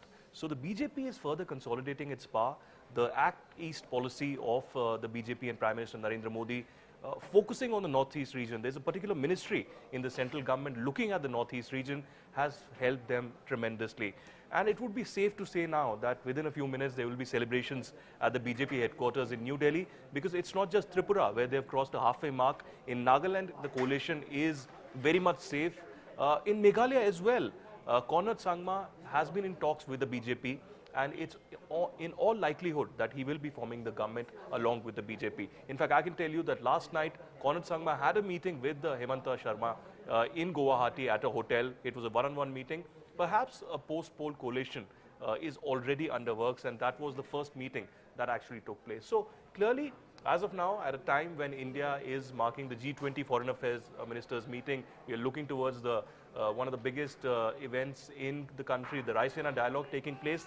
Politically speaking, it is a safe road ahead for the BJP, at least for now, because the Congress spokespersons as of now on the TV panel discussions have already shifted gears and are talking about the Karnataka polls and how they're going to expose BJP's so-called corruption in Karnataka. So another point that I want to reflect on is Rahul Gandhi's, entire yatra, Bharat Jodo Yatra, which was told a massive PR campaign was held. It was, many believed that it was a rebranding exercise of Rahul Gandhi. I don't know how many times the rebranding will take place, but it doesn't seem like that the Bharat Jodo Yatra has really helped in the Northeast, although the Yatra had completely ignored the Northeast. It was only from Kanyakumari to Kashmir, and now perhaps in the second leg it will be from east to west.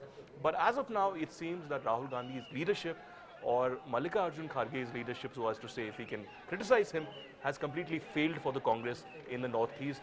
Congress had a major role to play in the Northeast until 2016, thanks to Hemanta Biswa Sharma as well, but that is not the case anymore. Right, that's the word coming in from Aditya Rajkol. Aditya, we also have Mr. Amitabh Tiwari joining us on this broadcast, continuing to stay with us on this broadcast. Amitabh, how would you read these final numbers? Do you think there's more to it than what these numbers tell us? See, politics is the art of managing the contradictions, and whatever be the results, what other political parties and opposition need to learn from BJP is that it is able to manage the conflicts within its various voting blocks very seamlessly. Now we see the ST community and the Christian community also coming out in larger numbers and voting for the BJP in these three northeastern states. That's number one.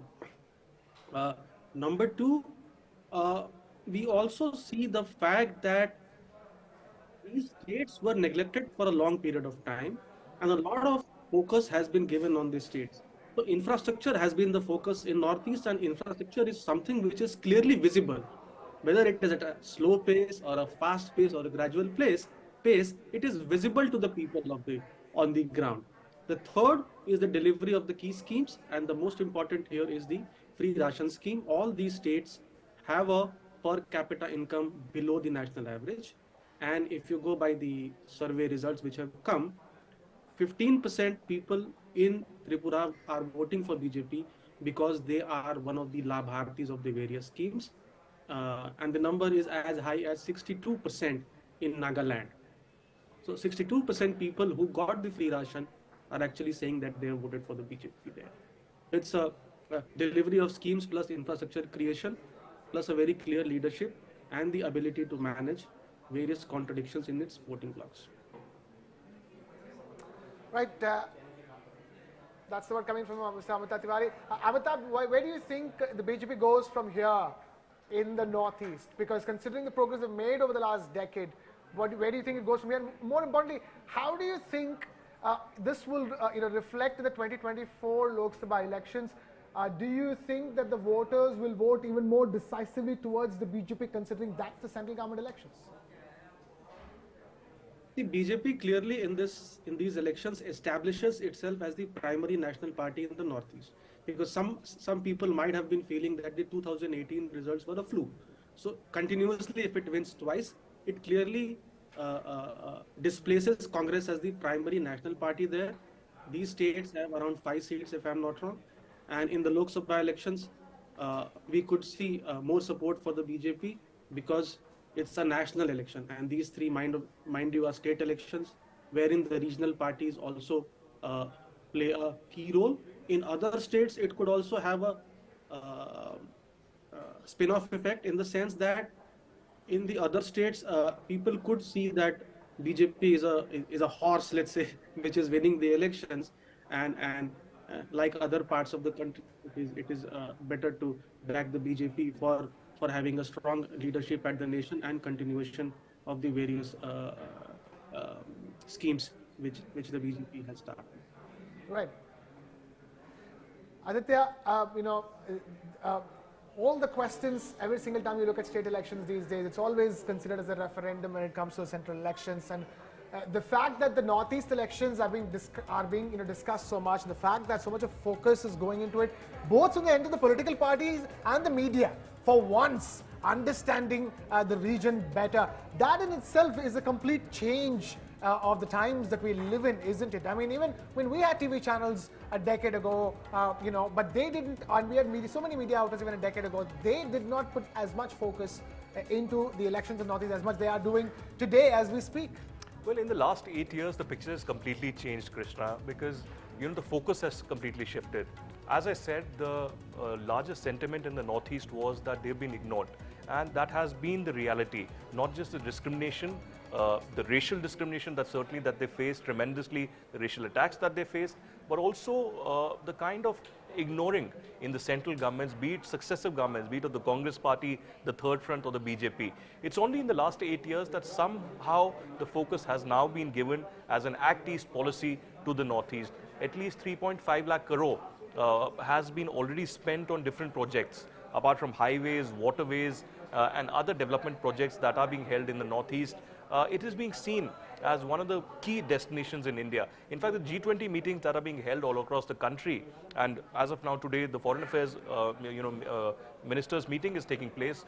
We have side meetings of the G20 taking place in places like Northeastern Kashmir, which gives a larger picture of how important Northeast is today. And that is perhaps why the common people now feel that they have a certain amount of confidence that they are being treated as equal Indians. The policies of the central government are finally reaching out there. Particularly, I'll talk about Tripura, where the tribal policies, the education policies at the grassroots level, those residential schools that have been set up have tremendously helped in building the confidence of the common people out there. So, as of now, it does seem, nobody had believed that there will be a clean sweep of the BJP. Only a fool would say that the BJP will completely sweep the polls, but the reflection of the results is clearly that the BJP has further consolidated its power, just like my friend Kartike said.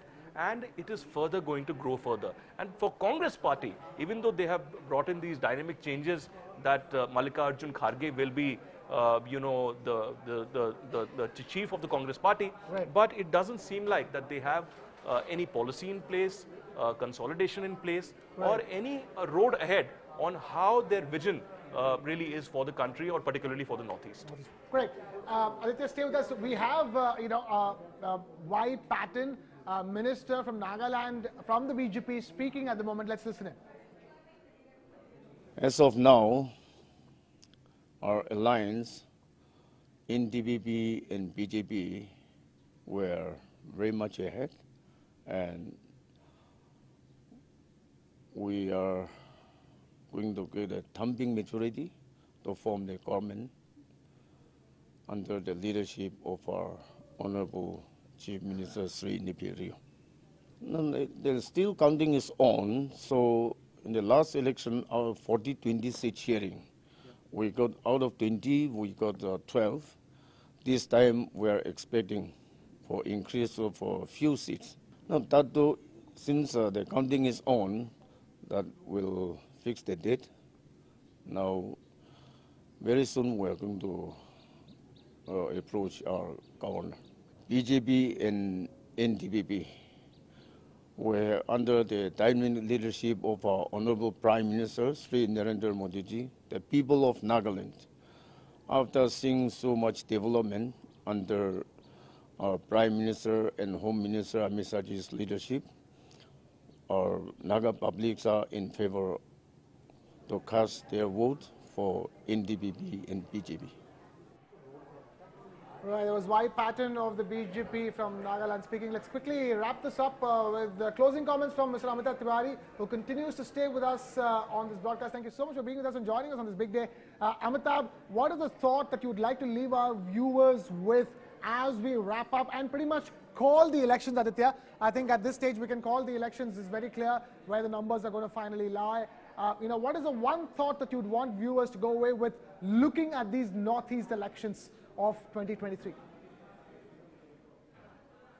I think the BJP is clearly establishing itself as the primary national party in the Northeast and displacing the Congress, the position it held for a large number of decades.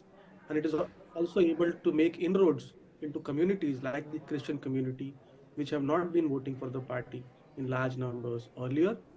And the Congress seems to be losing its ground as the main opposition to BJP, even in the Northeast, with TMC gaining some ground in Meghalaya, and parties like LJP, NCP gaining ground in Nagaland. They are expected to gain more seats than the Congress in Nagaland. Right. Amitabh Tiwari, political analyst, joining us on the broadcast. Thank you so much for joining us. And Aditya, let me wrap this up finally at the end of all of it. All I can think of at this stage is that if I was a voter in the Northeast, I would want whichever person, party, language, tribe person I'm voting for to find a way to get funding and support from the central government. That's the hard, cold logic. If that support comes from the BJP, because BJP is the most dominant party in the center, then let that be the BJP. If the party was the Congress, then I as a voter would say, then be as close to the Congress as possible. And I think the numbers are showing that the voters in Northeast becoming smarter, hard, cold logic. Find a way to make sure development comes from the biggest engine that this country has, which is the central government, and let's not play petty politics in between. And it's the voters which is pushing the Northeast towards the path of development by making smart choices. At the end of the day, is the way it looks to me at this point in time. Because let's face it, the numbers say it's a saffron consolidation, and where is the saffron consolidation? Right at the central government. So let's face it, that's how this rolls here in India. I'm afraid we've completely run out of time over here. Aditya Rajkol, my esteemed friend and wonderful colleague and most famous journalist, taking time out in between all his G20 commitments for being with us here in the pulpit. Thank you so much, Aditya, for joining us. And thank you all of you for watching this broadcast here. Stay with us. We will get you all the latest on all that's happening in India and around the world right here.